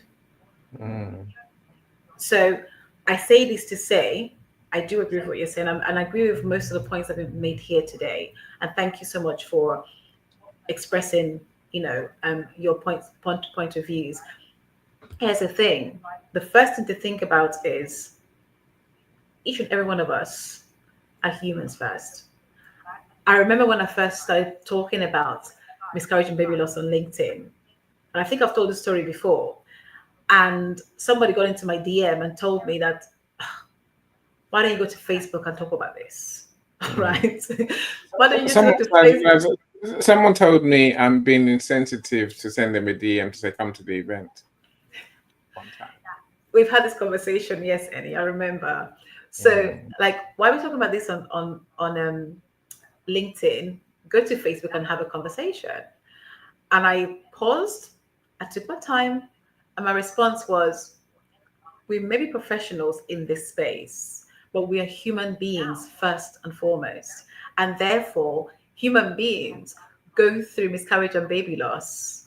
And because we go through miscarriage and baby loss is the reason why I'm going to continue to talk about this same topic in this space. That was approximately 3 years ago, 3.5 years ago now. And I'm still in this space talking about this, because it's important. I say that to say in an employment space, it's even more so important that we think about our workforce as humans first, as our brothers and sisters. And yes, you may not always have a full understanding of what they're going through. The bottom line is, let that compassion come out of you and go across to them, so they perceive and get that compassion that you are giving to them, so that way everybody gets to win. It's not a win-lose, it's a win-win situation. Because if you are compassionate to your workforce, they get to see your reality, your truth. They get to really understand, actually, this person does care. And guess what happens when people think you care about them? They will give you more. They will. And they'll be open with you. They'll be transparent with you. So that's why I say it's important to treat them as human beings first, And I know that I've said so many things. I can talk forever. As Annie tells me, you can talk forever. There's so much that's been said. I'm going to give the opportunity again to the audience to really type in or put in the chat for us, what has been your one takeaway from this today? What is it that you're going to walk away with and think, oh, yes, I'm going to do that? Or if I find somebody meet somebody who is going through this, what can you suggest, propose, offer to them? What's your takeaway for today? Well, there are a few more comments and questions. Dr. CJ, I will come to yours for sure. Molly, I'll come to yours too. And Okay. also Alexis, I will come to yours now. Okay, let's do Alexis Let's first. see. Okay, so miscarriage, loss of child, the unborn, loss. Oh, my screen is covered. No, sorry, I can't even see that now. My screen is Okay, covered. so miscarriage, loss of a child, though unborn, one never gets over that loss. I never have forgotten. I know Time. others who feel the loss still. Time does not feel the loss. And Alexis, thank you for that comment. I love that comment because that's the one thing that I do say, and the one thing that I go into, I go into employment spaces and have to openly say, because I hear a lot of people say, "Oh, you heal and healing." I'm like, and I have to correct them, and this is part of my training. Part of the training that I deliver is it's not about healing. It's the reason why my organization, my company is called Moving Forward Post Miscarriage. It's because it's a journey and you are going to find ways to move forward, find ways to cope. The reason why I don't associate the word healing with miscarriage and baby loss is because there are triggers year in, year out. I'll give you an example. There's a gentleman who on LinkedIn wrote about this same topic, right? Remembering his lost son and acknowledging the fact that his son would have been 24 years old on the day he wrote that message, right? 24 years later, that memory is still there. That feeling is still there. We may be walking around, we may be having our day-to-day life and working, juggling life. And for those who go on to have children and more children, you don't forget. It's more so prevalent, and stays and remains with us, because when we see our children or our child living life, growing, developing, you cannot help but to think and feel. Think about what could have been, but feel that child or that presence of that child, being there, and asking yourself the question or making comments to yourself sometimes. Oh, I wonder if they're going to do X, Y, and Z, or what would they have looked like? How would they be? Would they be getting on with the siblings? Would they have this mannerisms or that character? It never leaves us. Then let's add those who really had traumatic experience. It's a traumatic experience to begin with. But what I mean by that is those who really went through physical suffering, such as complications in hospital, being hospitalized, for the same, during the miscarriage and baby loss. That trauma features in your mind. That trauma is a journey and a space in your heart that you will never forget. It lives on with us, but we find ways to cope and manage. So that's why for me, I do not associate the word healing with miscarriage and baby loss. And also the anniversaries or memorials of the loss, or the loss, in my case, losses, or the loss that you experience does not leave you.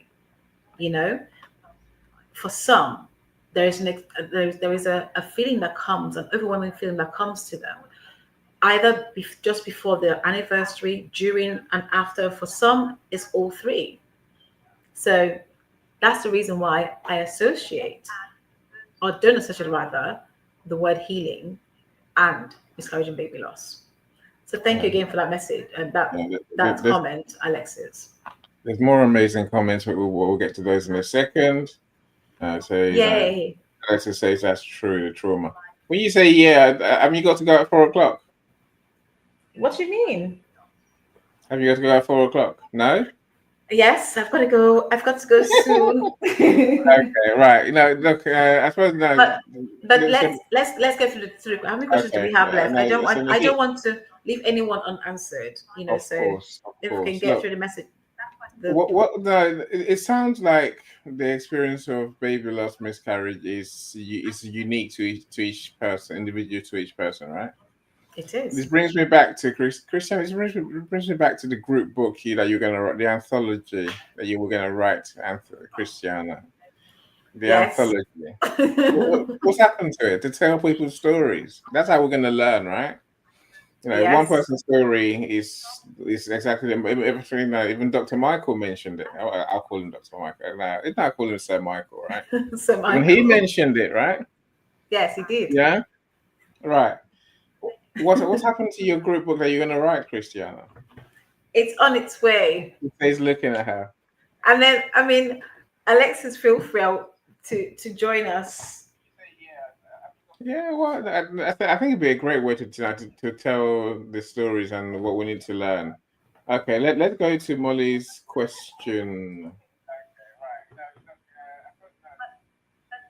It would be useful to know your thoughts on neurodivergent people. What as people who experience miscarriage, I suppose on both sides, I suppose. Is that for people that is that as people who've experienced miscarriage and baby Yeah, loss? and also Or as people in the workplace from who we may expect support of certain types, but they don't always see things the way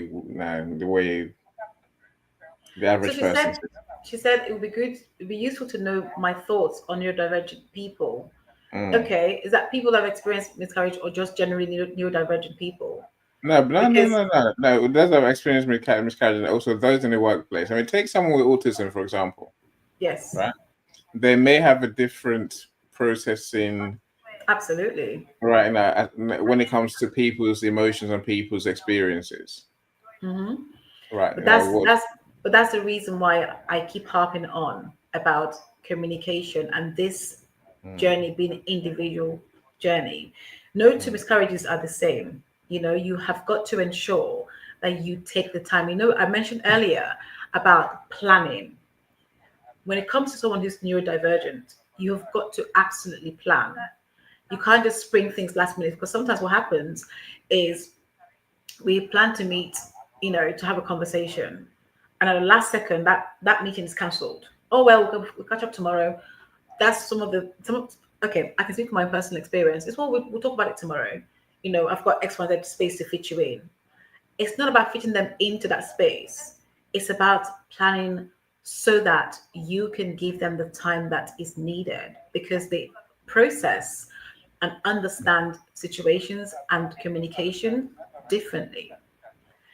you know Let me say this also. Sometimes not everybody that is neurodivergent discloses that. Okay, and that in itself can potentially be a problem. So here's the first thing to say. Please, where you can, where possible, be encouraged. I'm going to encourage you to disclose to your HR and ensure that you let them know that absolutely certain, if you want it kept confidential, it must be confidential to just them. Okay? So I've been in spaces where people just speak freely and confidential information is disclosed. Like it's nothing, because that's the culture in which people find themselves. You know, I've been in situations where I'm having to manage a whole service and managing confidentiality. For the most part, I spent so long dealing with confidentiality issues because that became the culture. We all went to pub after work to drink together so we can have a chat and so on and so forth. And you have a team that's in disarray because confidentiality doesn't exist. So I would say to you, plan in conversations when it comes to anyone who's neurodivergent and you are aware of that. Do not treat them, do not treat them differently, in the mm, sense that ensure that you take the time to get to understand what their needs are, because they will tell you what their needs are. It's whether or not you have the right resources in place to support their needs, which in some spaces, that's often the case, where they're not equipped to deal with those who have come in with neurodivergent, neurodivergent people. So that's what I'm going to say to her. And thank you for that question, Molly, is that we need to ensure that we're dealing with each person individually, but more so when we have people who are neurodivergent. We've got to plan things and avoid canceling appointments and things last second, because it has an impact. It really has an impact. You know, it's so important, because I know for me, being in school and teaching in school, we have young people who are neurodivergent, and it's a whole process. It really is a whole process, and those young people are going to grow up to be adults one day. You know, that's the other thing where we don't teach or talk about in our schools, is being able to really teach our children and the adults around them to fully and truly understand what that means. In a work environment, that in itself is something that we need to do. We need to talk about neurodivergent people and how we work with them, not just about miscarriage and baby loss, generally, how are we supporting them in a workforce, in a space where they spend, as we know, if you're working full time, you are there 9 to 5. You know, you do the hours. We spend 35, 40 hours in a space. That's most of our time, right? Because by the time we come home, we're knackered, or you just want to go and do what you need to do, eat your food, focus, and go to bed and do it all over again the following day. Go to sleep? No, that's that human thing. What's wrong with people these days? Unless if you're any, then you don't sleep. You do not Come back. sleep. I think Molly is giving some good tips.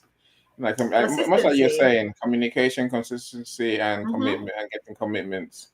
Absolutely. Everyone to know. I think compassion is a key, right?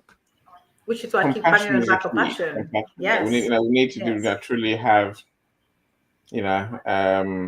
kindness for each other. That's what it comes down to. So Alexis, thank you so much. Says you're welcome. Thank you for your full explanation and canned comments. Thank you so much. Thank you, Alexis. But let me say this very quickly. Hi, Joe. Let me say this very quickly. I will go back to what I said previously. We are all human beings, right? And as human beings, we have brothers, sisters, cousins, family members, ultimately. Think of it. What advice would you give that brother, sister, cousin, whoever it is that is your close loved ones, about their work environment, how they need to be treated in their work environment? Whatever advice that you're going to give them is what you should be bringing to the room. Because when you advise them, you are working in their best interest. Okay? So why not import that into your workplace? Because that shows that you have, as we've mentioned, compassion, you have understanding. And one of the things that causes, going back to arbitration and litigation, is the lack of patience. We want things done right now, right here, done and dusted, or else forget about it. We don't want to pause, think, review, revisit. So it's about ensuring that what you advise your loved ones, you bring to the table. Dr. CJ says, I think that's a great idea to create an anthology. From an individual's perspective, sometimes it's healing, but sometimes it digs your trauma.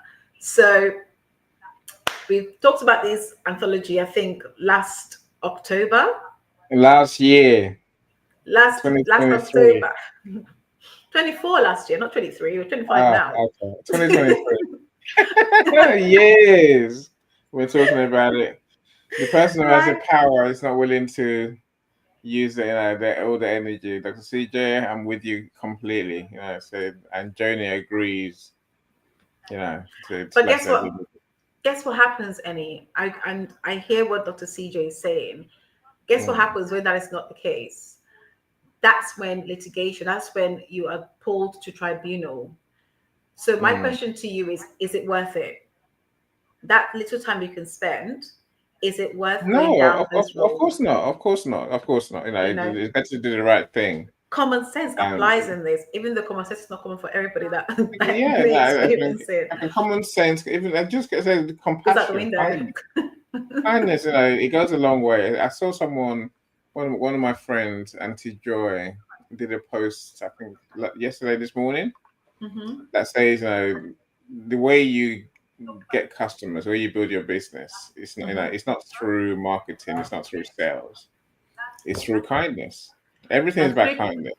through building relationships and Yeah. kindness. And it takes kindness to build relationships, Annie, right? Because if we were unkind, could we build relationships? No, we wouldn't be able to build relationships. But because we are kind, when we show kindness, hi Tolu, welcome. Yeah. So because when we show kindness, we build relationships, we foster relationships, we build a workforce that word called care. We actually care about each other, What's that, Eddie? No, yes. Won't be time. Let's move on quick. We'll be here all day, Christiana. I know you like to talk and you answer every question in detail. We'll get there in a second. So Joni says, if only everyone could be what you were talking about, kind, interested, supportive. If only, Joni. I think we're for the best for people, right? Joni, I'm exhausted. That's what charisma, Emmy. That's what Coach David talks about the in-laws, and talks about the in-laws and the role they play in these situations, right? So, but yes, I just want to say thank you so much for you guys being here. Thank you. You're not going yet. There's two more. I'm just saying thank you so much for being here. No, thank you so much for being here. Thank you, guys. I really love and appreciate you guys, because every time we do this, you've got questions, you come in, you support, yes, I'm always blown away by this room and this community. So thank you so much. You are the star, Christian. You are the one that makes it happen. So we're thankful to you. And we're not going yet. So please respond to Dr. CJ. Dr. CJ has a point. Essentially, she's saying it's on us. It's on people to adapt to the company culture rather than expecting the culture to change. It's an interesting one, Christiana, because I think we're in an age where people expect the world to change. I don't mean that not even about miscarriage, baby loss. I'm saying people expect everything to adapt to them. I'm sure you were there a couple of days ago when I was saying the world's not going to change for our youth of today. No matter what they think they are, they're going to have to learn how the world works, and the world works the way it works. Yes, it does. But same as this, the company. I mean, it probably takes us back to Molly's point earlier. Whose perspective are we bearing in mind? Whose culture are we keeping in mind? Yes, our culture or the company culture, or other people's culture. Here is the thing about culture, but on both sides, right? Culture has the ability to compromise, the ability to really to compromise. So where you have, I can see as somebody who's been who was in organizational change and effecting that change and implementing changes. You go to an organization that for a long time is a long-standing, what I call bad culture, or ineffective culture rather, because there hasn't been either a shake-up or there hasn't been training in that culture or that workforce. And sometimes it takes somebody like this or a situation like this to happen for a wake-up call. And a situation like this, is when an organization is taking to, litigation, is taking down the legal route. For example, the company I mentioned earlier, the small business I mentioned earlier, they risk losing out on thousands of pounds in that situation with that employee. It was at that point they decided to truly revisit their whole policy. And they discovered that the policy is what informed their culture ultimately. And when we speak about people effecting change, you have those who come in with big personality, with charisma, and I mean the CEOs and the senior management team within that workplace. They will come in and they will form that culture. Does it mean that is the right culture? Does it mean that how they choose to run, because they're the bosses at the end of the day, how they choose to run that organization is best for the workforce that come in every day and strive to be the best for them, for some people, not everybody. Okay. The answer is no. And in my experience of doing this and implementing change, the answer then for me was no. So what needed to happen was introducing new measures, introducing best practices that slowly, it took a good 6-7 months to eradicate certain bad habits and to bring about new changes so that both employees and employer can work in harmony. Okay? Now, I'm not saying that every organization needs to be changed or every organization can go through that change. But there are instances where that can happen and should happen. Because if you've been to the organizations that I've been into previously, you would begin to scratch your head and ask the question, how on earth do you call this a work environment, a workplace, a workspace? And does it mean that people who, though they're going through the chaos that looks like a company or an organization, they genuinely love their jobs, they genuinely want to make an impact, they genuinely want to put into practice what they spent the time studying? And if they've previously been to one or two other organizations that practice or have bad practices, and this is the third organization, how much longer can they run away or can they move to the next for? So sometimes, I know that because when I walked into my previous organization, I really had to ask the question, is this culture or is it just practice that's become a habit and then formed into a culture? So I could spend a lot talking about culture all day long, but the reality is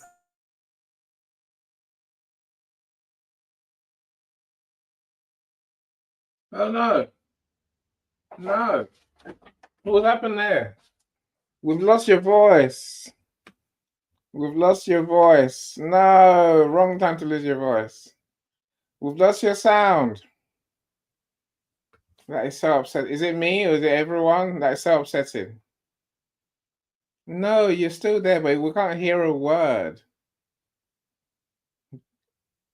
It's your earphones. Take them out. No, try again. No.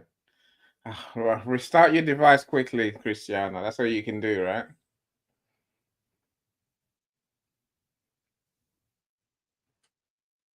I can't help you. Michael, you can fill in why Christiana's restarting her device.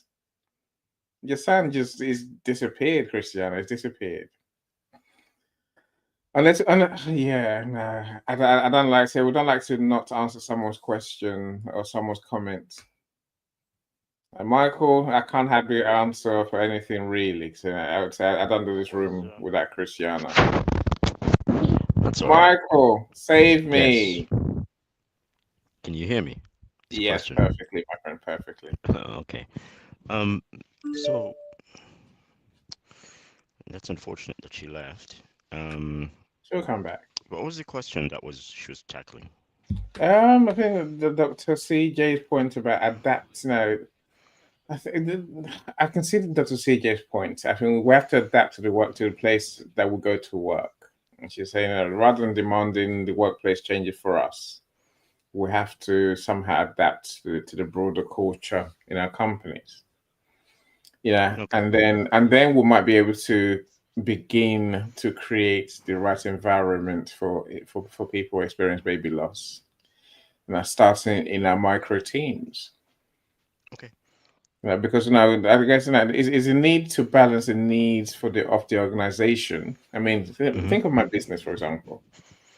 Mm-hmm. I have a need to satisfy my customers. I have a need to pay my staff. I have a Mm-hmm. need to work everyone to the bone. Literally. Oh, And whereas this. I suppose humane best practice might suggest that I need to. Even I think Christianity even mentioned it, which is saying we need to give staff more time off. It's all of that. All right. And which ones? What policies are you going to? Well, what are you considering of implementing or looking into a little bit further, since you're a Uh, boss and you've got a company to run? it's that's the challenge. That is the challenge. I mean, as small businesses don't create policies. Small businesses don't put any provisions in place. We just know we expect to deal with things as it happen. But as Cristiano said as well, it's easy to have discrimination, the prejudice, because you feel someone is not pulling their weight. Yes, we might know. Do we ever even know that there's a reason why someone might be having experiencing trauma? Not always, right? Mm-mm.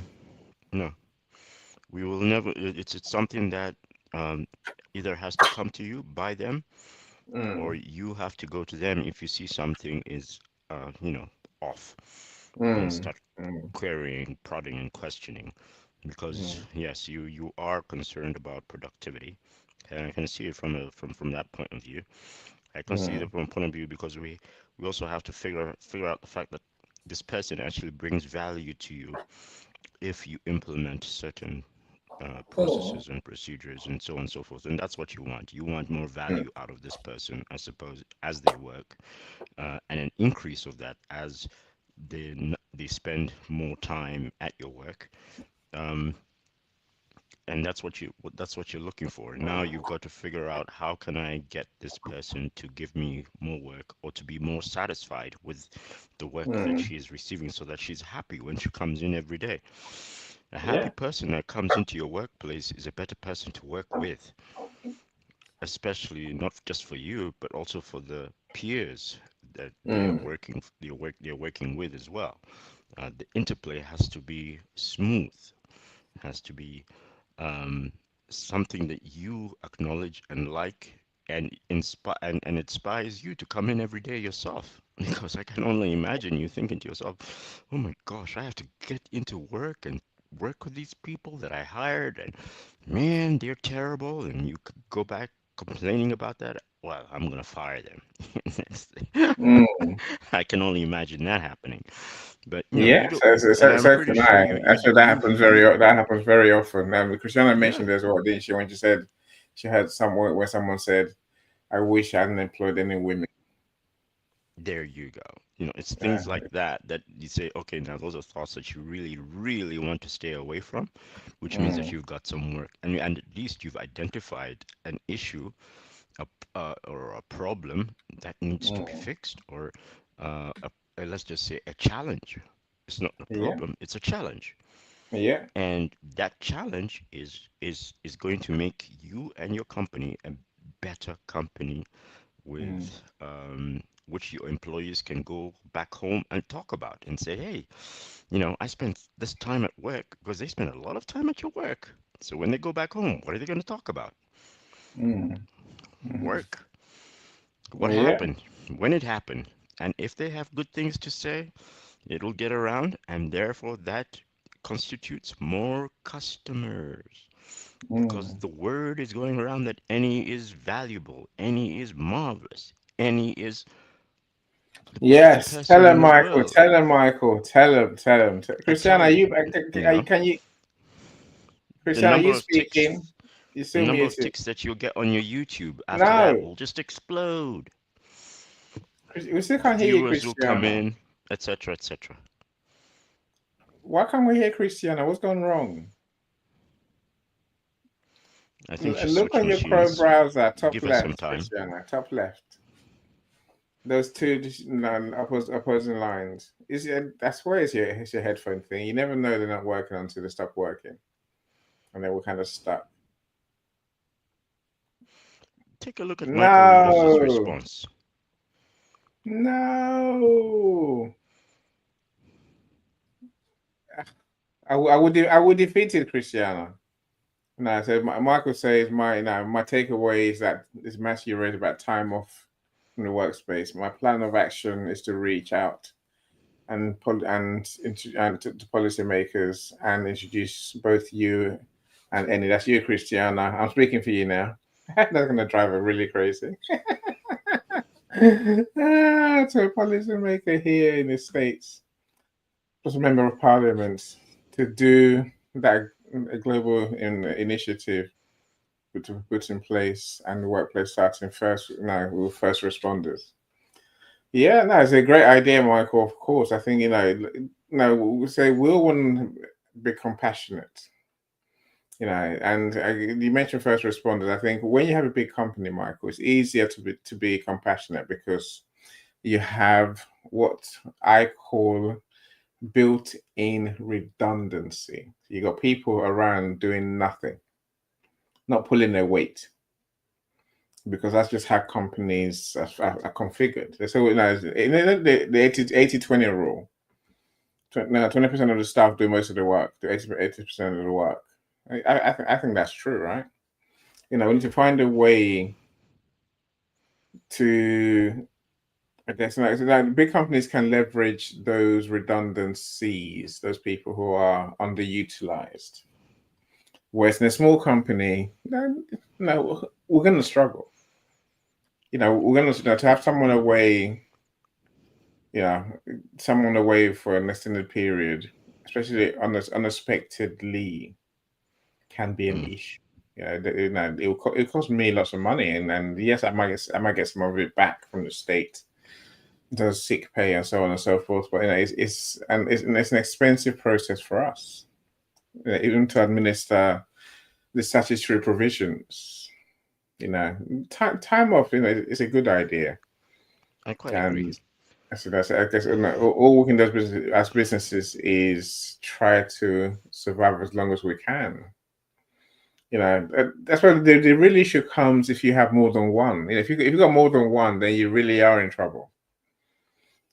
Let's say it's not someone experiencing miscarriage and the other one has to have time off for whatever reason. Whatever reason. Let's not say the other one is a maternity, because now you really are in trouble. You've done maternity for a year. I'm trying to think, what would I do? Because suddenly you're back to square one, right? Suddenly you have no staff, and that's going to be hard to accommodate. So I gotta get going, Annie. I Yeah. got a meeting that's coming up, so I'll have a good Haven't one. we all, Take care. Michael? No, Yes, you've been we a do. star today, my friend. You've been a true star. All right. You take care. Enjoy your day.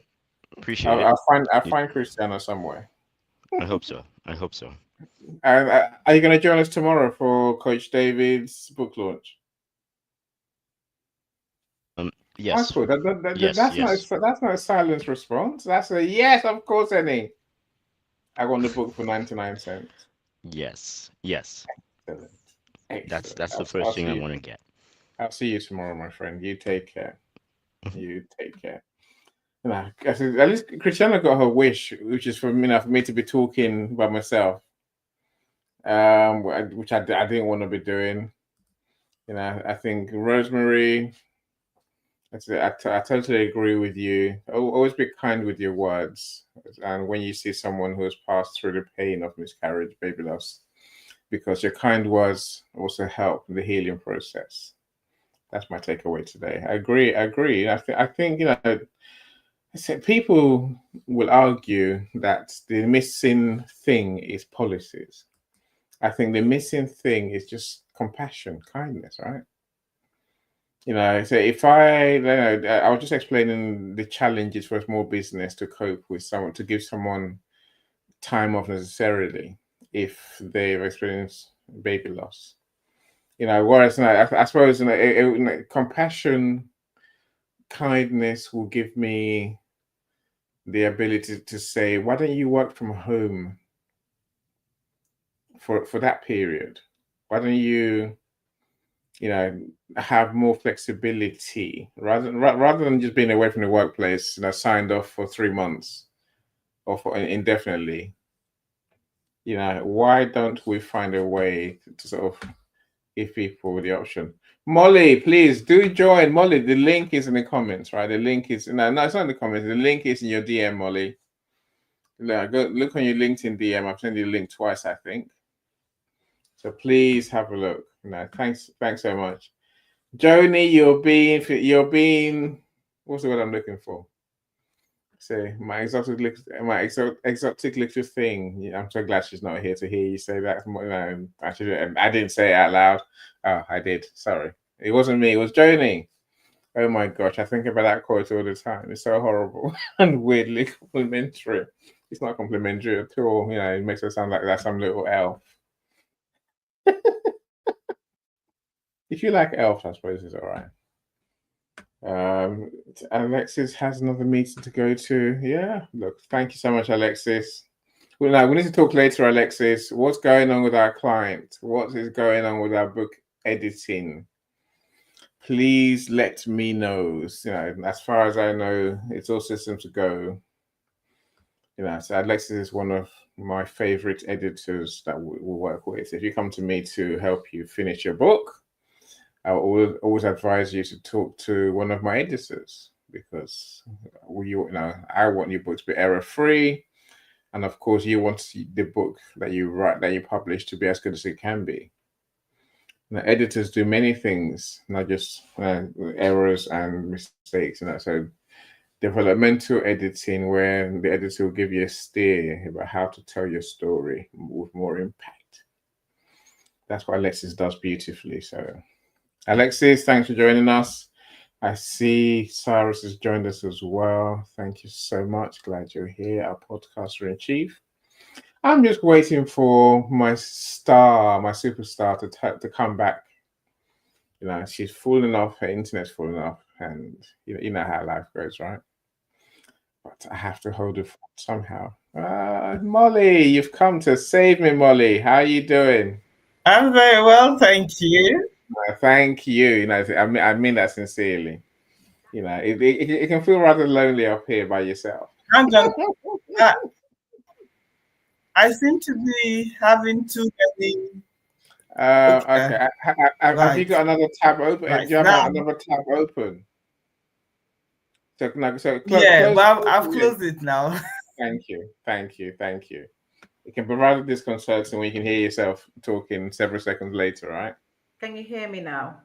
Yay! And meet Molly. Molly, you and I must meet. Please, let's meet. I had to shut the whole thing down to start again. Hi, Cyrus. Welcome. I had to do a whole complete shutdown. You can see Molly on stage, right? I can. Hi. I did say hi, Molly. I don't think she heard me. Hi, Molly. It's been a while. How are you? Okay. Not a minute. It's been a while. Yes. That's just for you, Annie. I would have said I'm going back to being quiet. Now you and Molly can talk. Hello, Molly. How are you doing?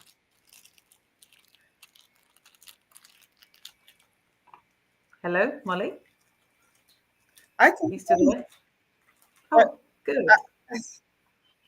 So, as I think, could we go back to the message that Dr. CJ, the last comment about adaptation and skills that she put in, might Joni, stop it. That's naughty. I told her off as it was. I told her, you can't be, trying to, what's the word? It is not a compliment whatsoever. Angry, right? So I think, no, we'll come back to this. I think, Thank you, Rosemary. mm, it's This is it's an important point. Go on, Molly, please. The mic is yours. Yeah, no. This is a bit different from I've never been in this kind of space before. We normally not seen on LinkedIn, so this is my first Yay! experience. There's a first time for everything, Molly. Yay! Well, yeah, we've done well, Christiana. We've achieved something today, right? Molly, let me say Thank this, you. right? When we first switched across to live, I was kicking and screaming about it and saying, no, I don't want to. Whereas now I have learned to get used to it, because what else can we do? No, What can it's we do? great. I mean, it's good to see people rather than Yes. we just used to put a virtual hand up and then you come and have a conversation. So anyway, it's good. It's all good. I mean, you guys are doing amazing. You see, but you can't always turn your camera off. So if you really feel weirded Don't out, so you encourage can just turn your her. camera off. I'm loving seeing her beautiful face. Annie, go away. No, don't go away. He's going away. She forgot I have that power to really go away. No, I'm joking. Okay, so I was, and yes, Molly, please, you have the floor. And No, I was only there because you were not there. Oh, did I miss what you said? I must have missed what you said. And No, congratulations on share class, by the way. Thank It's you. awesome.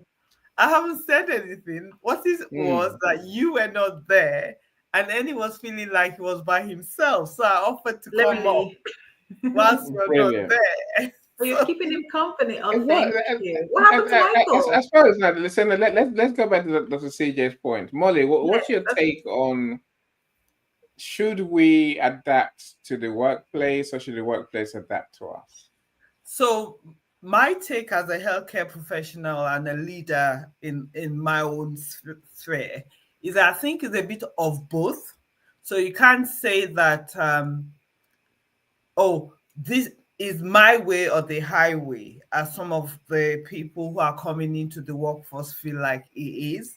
It's not like that. But at the same time, workplaces, through policymakers, through HR people, need to adapt to the reality of the present day workforce. So I'll give you an example. When I started working, you just don't make assumptions about things. Some of our young people who are coming into the workplace, they have a particular mindset and they want to do something their way. And if you're trying to say, don't do it that way because it wouldn't work, Mm-hmm. they question you and you are having to justify the reason why a policy is in place, as an example. So you're doing an audit. There's a process and they think, oh, I should do it by myself because I am an adult. They are an adult, but the truth of the matter is that in a workplace environment, there are certain rules and regulations that you need to follow. So what I'm trying to say is that sometimes you let them fall and fall fast, and then they come to your understanding and they would get that understanding. So we need, for innovation to work, we need to be in an environment where we allow people that safe net to fail.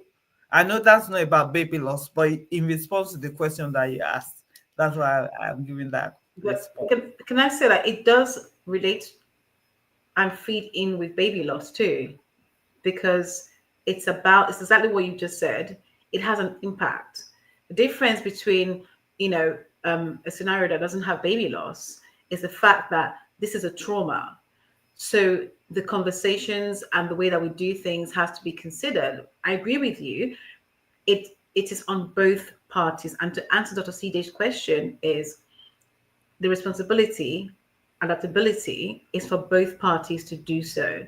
Where in the past, in in the past life of my career, I'm having to go in to implement changes and real changes. That change takes the form of 2P. Sometimes you got to, when you inherit a service or inherit an organization that has certain practices, you coming in and they being existing have to meet somewhere in the middle, right? And you have to have an understanding of whether this is really culture or is it a habit that has become culture, right? You got to look at the footprints. The policies state one thing and the practice is doing something different. And thereby we have to pull it back a little bit and peel back the onion, so to speak, to really get to the root of how this came about to begin with. Is it something that's coming from the top because that's their nature, because that's the environment they were previously used to and they've brought into a company? Or is this the organization? Is it national? Is it organization wide? Or is it just this one service? When it comes to young people and policy and them asking questions, again, having been somebody who's recruited young people who've worked in apprenticeships, the fact of the matter is, we could I always say there's nothing wrong with asking questions. It's how we get them to understand the policies, the purpose of, and the reason for. And just by having conversations isn't sufficient when it comes to young people. It's by demonstration and looking at case studies as to why, and allowing them to see that and putting them in a position where they have to practice that, in a position where they have to really, experience that. And for some, again, working with young people, it's a shock factor. You're like, oh my goodness, I didn't realize that was the reason why you said that, or the reason why your policy is this way. And it's for them to go away, take ownership of that piece of work, to say, now I get it, right? Because those that don't get it, what you'll find is they will just walk away and leave the organization. Which is which sometimes that's what we want, really. Yes. I say that because that being me, it's true. As an employer, I'm well aware that I run the risk of litigation. I run the risk of someone claiming unfair treatment, and discrimination, and harassment, unfair dismissal, and whatever else.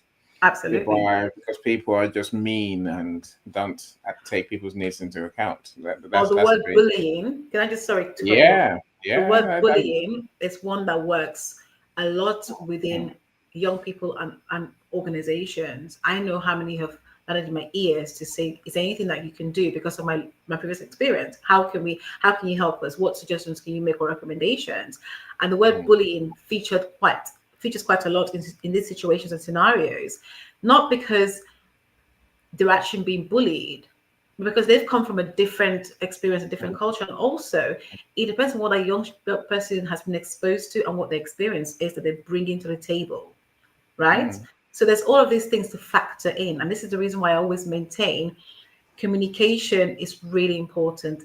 Clear communication, transparency is really important. Patience in all of this, above all, it's really, really key. Then when you add that to someone who's experiencing a miscarriage or baby loss, so if you have a young person, that has experienced this, God forbid, they've experienced this, the reality is, because they are so young and they don't understand that, there is so much more to work with, so much more to be more conscious and cautious about. I recently saw a video on YouTube of a 14-year-old who experienced a miscarriage, and she put her story on YouTube to tell her story. When she was 14, she had a miscarriage, and knowing how to handle that herself before even understanding what other people were saying to her, and before even trying to disclose that, that's very personal information to her. Now, I looked at that and thought to myself, you're now, a few years moved on forward from that. You're telling your story at this point, but at the time, there was no way she could have been able to deal with it. She had the right support in the end. But the reality is, if somebody young is going through a miscarriage, and these days miscarriages happen with young people, there is no, like I mentioned before, it does not discriminate when it comes to age. Age is not a barrier. Right. No, again, I can think the unfair treatment can go both ways, right? You have young people who expect everyone to be driven and task obsessed, for example, and you have someone who's struggling, whatever age. That's a problem. I'm joking. No. If someone is experiencing trauma, and they can't give that the best. commitment, the time. Yeah, I'm saying it can work both ways quite easily. It can, and it does work both ways. It really does work both ways. Let's look at Michael's comments now, Molly. If you know, you're destined to be doing lives, Molly, and I know one told you until now, right? Welcome. You know, especially you got a book coming out. You're gonna have to do live. We had so Molly and I had this conversation about her doing live at some point, months and months and months ago, didn't we, when we first met, right? Today. I said it to her, and she was like, She kind of glanced over it. it. The 3rd of April. She never knew. It's meant to be, Molly. I'll show you. So we are going to be doing that, Molly. Yeah. Welcome to your new show. That's so funny. Yeah, why not? I mean, the thing is, it's not that, you know, like, I'm not into makeup. I'm into natural skincare, right? So, and people do say I look good. I'm a good advert for my brand, for our brand. And I guess I wasn't really thinking when I said I'll come up. I was. It's okay. It was meant to be. I say again, you know, it's meant to be, right? I was still thinking about the time when we used to raise our hands. And yes. Those days are gone. Those days are gone. They can see you. They can hear you, Molly. And it's okay. We are here for her. We are here for you. We are going to be on the show with you. Don't you worry about it. I did promise you that when we first spoke, right? So it's happening. Just got to pick the date it's going to happen on. But it's a fantastic conversation that we're having. I think, like we said, we met months ago in one of those hands up. Come on, our audio events. Love it. Yeah, loved it. So, but I think there are many aspects. You wanted me to speak about some of the things I said about an alternative view to baby loss being a negative in the real sense of what it is. But for people who have been raped, and I've had, by privilege of where I am, I've had people say all sorts to me, and they've had a miscarriage. That has been a positive impact for them.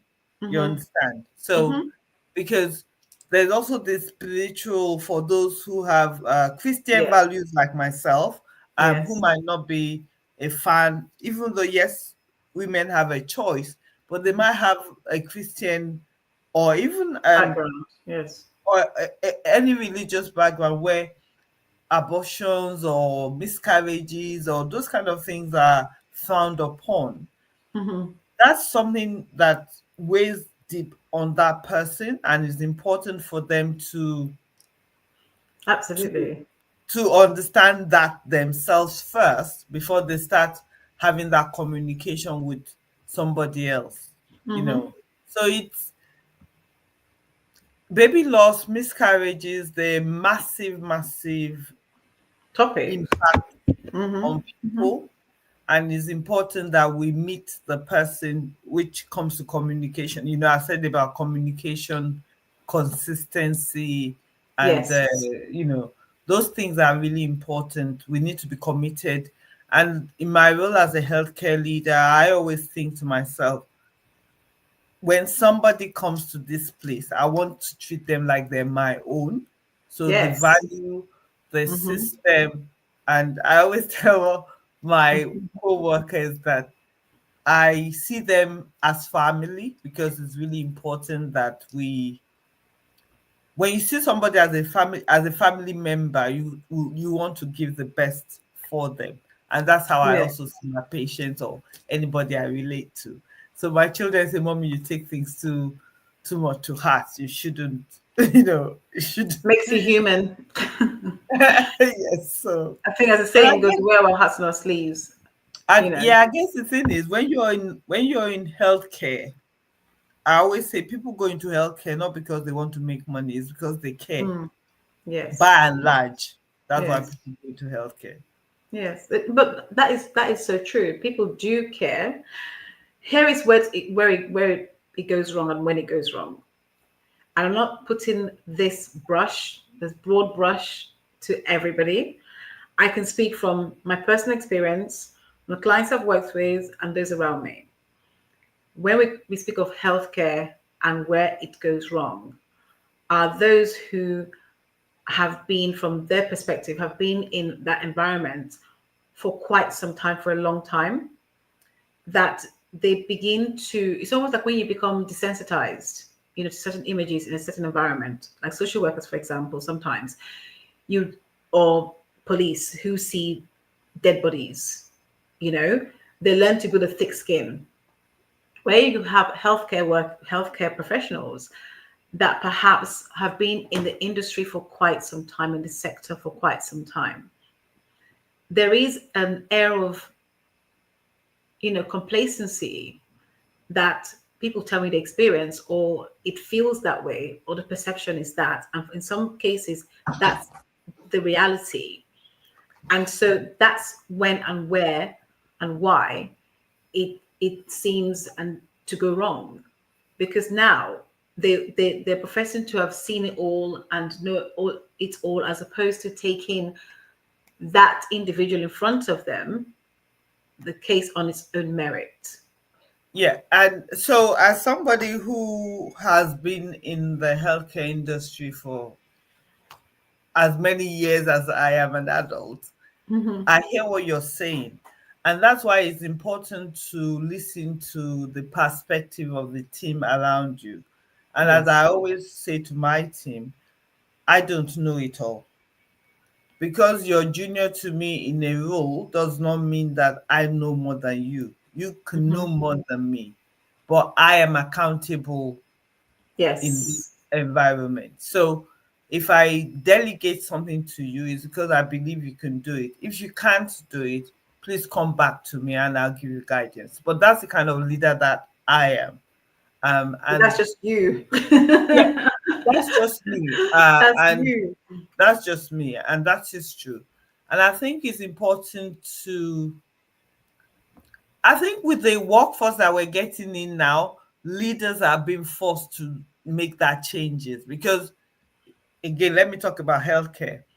You can't invest all that time in teaching someone and doing all of that and then letting them go. So if you don't want Absolutely. to lose your skilled workforce, you as a leader need to be flexible, adaptable, and be resilient in your relationship with your team. Absolutely. I agree. And I think I wish that, some of the professionals I've come across would have or share the same views as you. Sadly, they don't.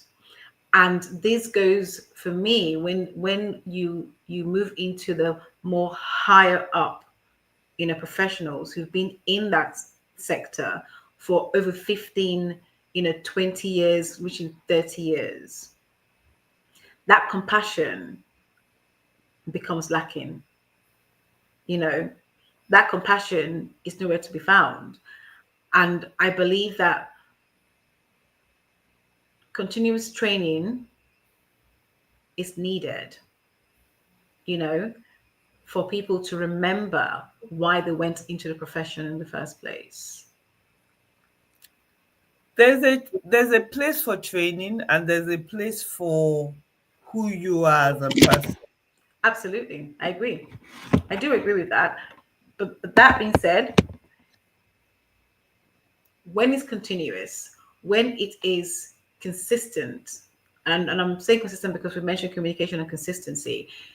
When it's consistent, then something happens in a way of that person, without realizing it, making the effort to at least, even if it's not for real, they can at least pretend that they really are going to embody this and really show that individual, that patient in front of them, the compassion they need and deserve.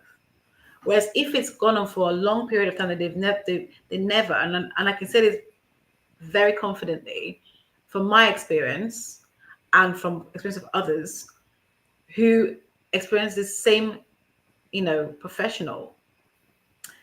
They were in the business at this point 25 years, and in 25 years, if you haven't visited any kind of, training where it's diversity training or human training or training to kind of get you to remember why you were here in the first place, to remember why you became a consultant or became, you know, a doctor or someone in the lead in this field, then I question your effectiveness. And then I understand why I'm experiencing this negative experience with you. Because we are humans. We will always do what we've always done until there is a different narrative or a different challenge or a different perspective to remind us and sometimes to shake us and wake us up. Right? Seriously, to wake us up before we say, oh, actually, I was once a kind person. And I understand as human beings. And that's the thing. I think we make the assumption that people go into the healthcare practice because they will really want to help people. Not everybody does. Not everyone go in there for that reason. For the most part, majority do. I'm not taking that away from you, Molly, but not everyone does, right? Yes, some people are accidental healthcare workers. I agree. Exactly, exactly. But And those he pays the bills. He pays. I've heard this thing. He pays the bills and he pays yeah, well. So we'll just carry on. but those accidental healthcare workers are in the minority, to be quite honest. I also do agree, but guess what? Whether in the minority or majority, they have to deal with patients, Yes, with humans, right? yes. And we facing them wouldn't know whether they are minority In the or minority. majority. Okay, You, fair enough. you wouldn't, because you're going to experience what you experience from that individual. Because as far as you're concerned, but when it becomes one, two, three, four individuals in your whole experience, you start to question, is this right? You know, so I really believe that if you've been in a profession for X amount of time, do a refresher, because other organizations and other companies and other sectors, industries have to do a refresher, right? A healthcare practitioner should not. Me, from that, if I decide to return to my legal career, I would have to dust off and do some sort of refresher to catch up ultimately. Yes.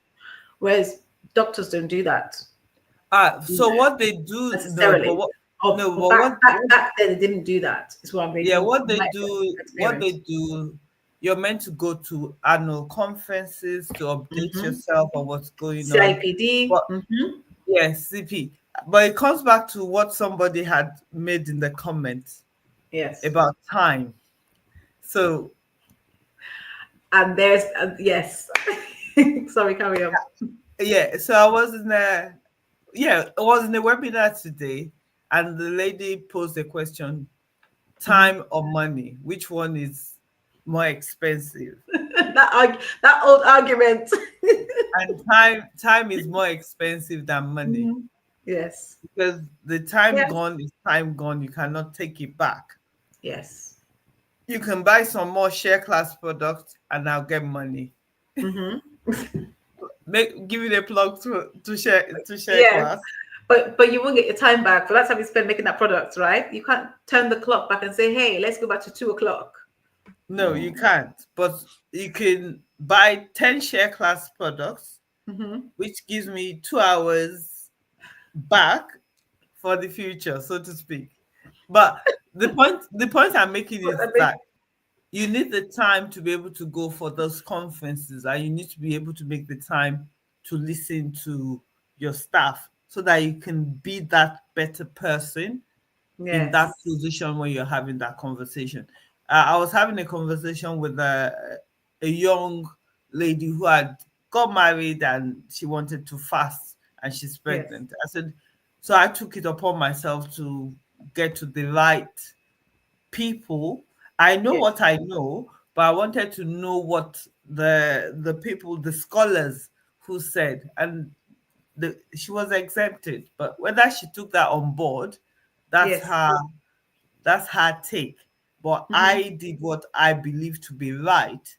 I didn't Hmm. say because it's a religion that's not mine, or you know, I went out because I was compassionate for her. I had an Yes. interest in her. So it's about having interest and being compassionate and being communicative. And I explained the reason why I was doing it. So it wasn't just because I wanted to, it was Yes, for this reason. So I guess that makes going back sense. to the baby loss is really important that we understand where the person is coming from, what their personal setting is, what Absolutely. support they have at home, and if they don't have any support, can we point them to a place where they can receive support? Thank you so much, Molly, for that point. I do agree. Not everybody has support at home, and that would compound how they show up at work. Because if they're feeling quite isolated and not able to really process and grieve in the way that they should do, should they have support, it's something they need to communicate to their HR. Now, in terms of HR, we know that HR sometimes, sorry, come in. No, because when you were talking about HR a lot, I was working, so I couldn't really feed back to it. So in my experience of staff don't believe that HR is there for their benefit. No, So you already have a problem point there. So I like to put it like this: somebody's already battering you in your mind, and they say, "Oh, go to that same person. That person is the solution to your problem." It's going to be very difficult, isn't it? absolutely, you will avoid it like the plague, literally, right? So, But that's so what when, I mentioned. That's what I mentioned earlier. That what happens in those situations, a third party, i.e., either the CEO or the second, is then tasked in organizations at times to be present and to be there. Or alternatively, what happens is they are sent to the EAP, which is the employee assistant, right? And professional. That's what happens. But the issue is they're not always equipped to support somebody who is going through a miscarriage and baby loss. yeah. So this is where I think we need to empower those support teams within organizations Yes, to we be do. able to do, because going to the CEO or going to HR, for the people who already believe that those people No one are cares. against them, it's Yes. not going to happen. I have I have a meeting at 5, so I'm It's going to okay. have to leave this fantastic conversation. And Thank yeah, you. let's do the live for another time. And yes, my book is nearly there. I'm just having my first person, or the second person, to read and edit it, and She then didn't we come to can. us. She Any, didn't I'm come not to us. impressed. She No, doesn't no, know no, that. She'll come to I us do, after. I do book editing. How could you not? no. It's an internal editing. It's internal editing for now. It's not. Okay. So yes. It's So I'm okay. well, excited, and I'm So am I. excited to know. Let's have a Zoom meeting, Molly. Then let's talk properly. we Well, can do thank that. you so much for joining us today. You've made my day. You Oh, and good. that's We love you. Yes, you made our day. Absolutely beautiful. I'm glad to be of a little help. You're a star. You're a star, You're a Molly. You're a star. star. Thank you so much. Thank you. All Oh, right. thank you, thank you, thank you. Bye. Bye. Take care. See you Bye, soon. Molly. Right, I'm gonna Wrap make up, tracks. Christiana. Yes, I'm gonna I've make. lost I'm all gonna my make comments. tracks. I've lost my. So Michael was talking about time off. I think go in the comments and respond to people, please. I think Yeah, honestly.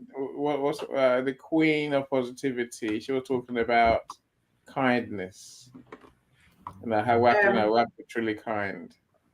Rosemary, Yes, I know. I think We've had kindness the for up. people. We've already had it up on screen.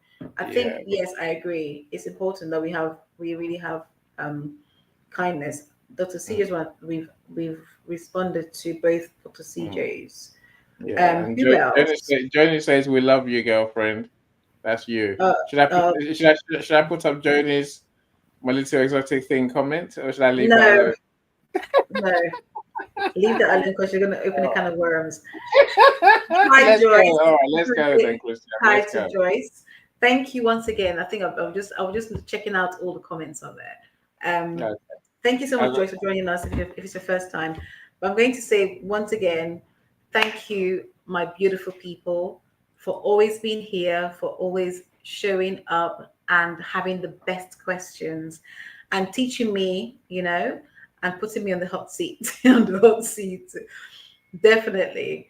And he keeps talking about this book. I want to hear your take, right? And this is going to be doing me a favor. Do you think that I should embark on writing a book or not? Any, don't say a word. It's not for you. It's for the public to answer. So whether you watch this live or on a replay, let me know in the comments. Do you think that I need to write another book relating to miscarriage and baby loss, and also an anthology, as Annie keeps pressing? Relating to miscarriage and baby loss. Mhm. Look, I think, and I know you said so don't say anything. I want to talk about writing a book. What I would like you to do one day Thanks, Cyrus. is tell people your experience last year that meant the book didn't happen. I think we need to be honest with people and say, right, my friends, if you really want it to, look, I'll do it for you, right? If you really want to write this book, my friends, we have to commit to write the book. Yes, What we're going to happens come is that together. people like Christiana have the vision, they want to do the work, but we can't do an anthology without you. People, yes. Yeah.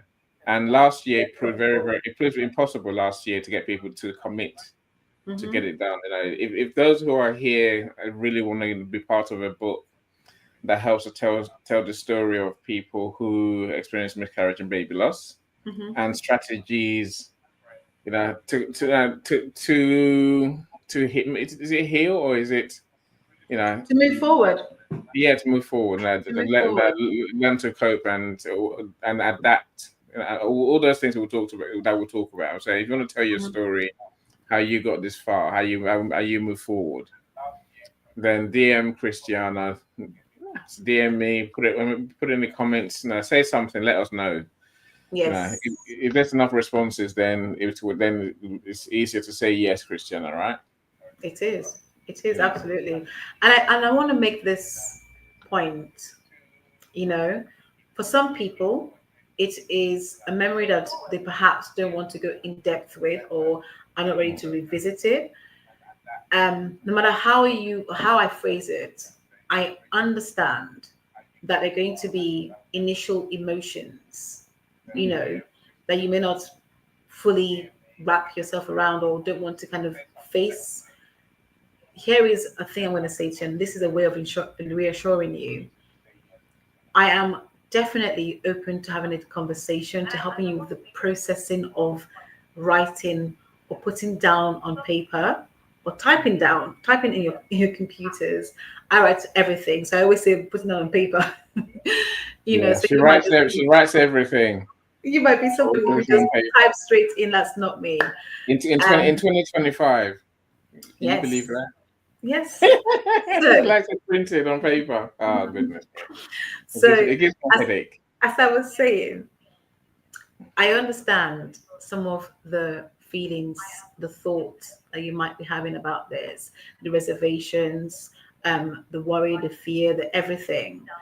I really encourage you to drop a note in my DM, or a voice note, or actual text, for us to meet and have a conversation. I would like to hear from you, what it is that really is preventing you, or will prevent you, or the barrier, the challenges that you're facing to be able to write this book, or to be able to actually write a chapter within the book. You and I can have a conversation. We can talk through it, run through it. I can even help you to get something down. So this is not this is a different situation where people want to write a book, they go away to write the book. But here you have a support network to fall back on, to say, I'm struggling with this aspect. I've reached here, now I have a block. Whatever it is that you're going through in that moment, I'm always here, always on hand to truly help you to get it down on paper. And I know that you may not straight away feel comfortable. Some people do feel comfortable, some people don't. The reason this is not conversation in live is because I appreciate and value your privacy, and confidentiality is something that's really important to me. So the one thing I would say is I will not put people into a group situation. It's a one-on-one conversation. So let me reassure you to say that the book to me is something that I've thought about for a very long time. And I want to see it happen because I want you to tell your story. I want you to embrace that and to be proud of your journey, but also to remember how far you have come, to remember who you are, today, having looked at your journey and reflect on the journey, how that has changed you, but not in a negative sense only, but also in a positive way, And for those who I keep hearing healing, it would be good to kind of understand what healing looks like for you. For me personally, in the work that I do, healing is something I don't associate with miscarriage or baby loss because I believe it's a moving forward journey. Because there are instances you're going to remember things, you're going to have triggers, you're going to have, memories, So I think that, no, I don't even think, I believe that it's really important that we meet and we have a conversation. What I'm going to be doing in the first instance is messaging you and getting some idea as to who may be interested in coming on board with this anthology. The reason why an anthology is important and one of this nature is important is you get to help others to tell their story. You get to really put yours down and pull up and release some of those feelings that you have within you. You get to also help others in a sense that they feel a sense of achievement, accomplishment, all the things that you're going to feel. Somebody else will see the book, read it, and know that they are not alone. Because as we mentioned today, miscarriage, is breaking the silence. There may be people out there who are completely isolated, who feel completely alone, who are in fear of so many different things, that the book being in existence could potentially help them and also could potentially save a life. That's how seriously I take this, So I want to thank you again for listening to this and for being here and supporting and always supporting us. It's been an 8-month journey. We're now almost into a 9-month journey. So it means so much to me. I'm always blown away by your generosity of your time and humbled. Thank you so much. It's 3 hours today, Christiana. 3 hours. And it hasn't been for a long time. It's been an hour and a half. It's 3 hours. Hopefully, you still got a son. Hopefully, that it will speak with you. Yes. Go and get him for school. Thank you, guys. Of course, Christiana's going to go through the comments and respond, I'm sure. Yes. No, I would suggest you do the same, my friend. Go in the comments, see who was here, and see what they've said, and feel free to respond to the comments. But more importantly, connect with people in there as well. Connect with people and get to meet them. Get to see so you can support them, that they can support you in any way, right? Yes. Thank you, everyone. Look, we're back in 2 weeks. No, it's not 2 weeks' time. We're back next week, Christiana, because you messed up the order from last week. Okay. Your funeral. No pressure. Not my funeral. The funeral. God forbid. Funeral. Don't pull me off any. I've been dying to say that all day. I got to say it in the end. You love death. Not be me and you. You're on your own. Okay. I don't want you to die. Not yet. Not yet. If I do, I'm coming for you, right? So I would do next week again. Next week or 3 weeks' time. Which one are we doing? We'll do next week. Okay. That will be nice. So I got a schedule. I'm going to bring the 2 weeks that we didn't do topic to next week. Okay. When are we going to talk about remembering your lost child? Oh, Well, since you no, we're going to do that in 3 weeks' time. Okay. Okay. Well, I've just I was curious. We Thank will, you we so will much, talk about it. Christiana. Thank Thank you you, so much, everyone. everybody. Take care, everyone. Have a Bye. blessed rest of the week. Thank you, Bye bye. everyone. Bye. Take care. Every step forward is a new beat to your drama. She's success with Global.Media.com. And celebrate it with or without champagne or rum. She's success with Global.Media.com.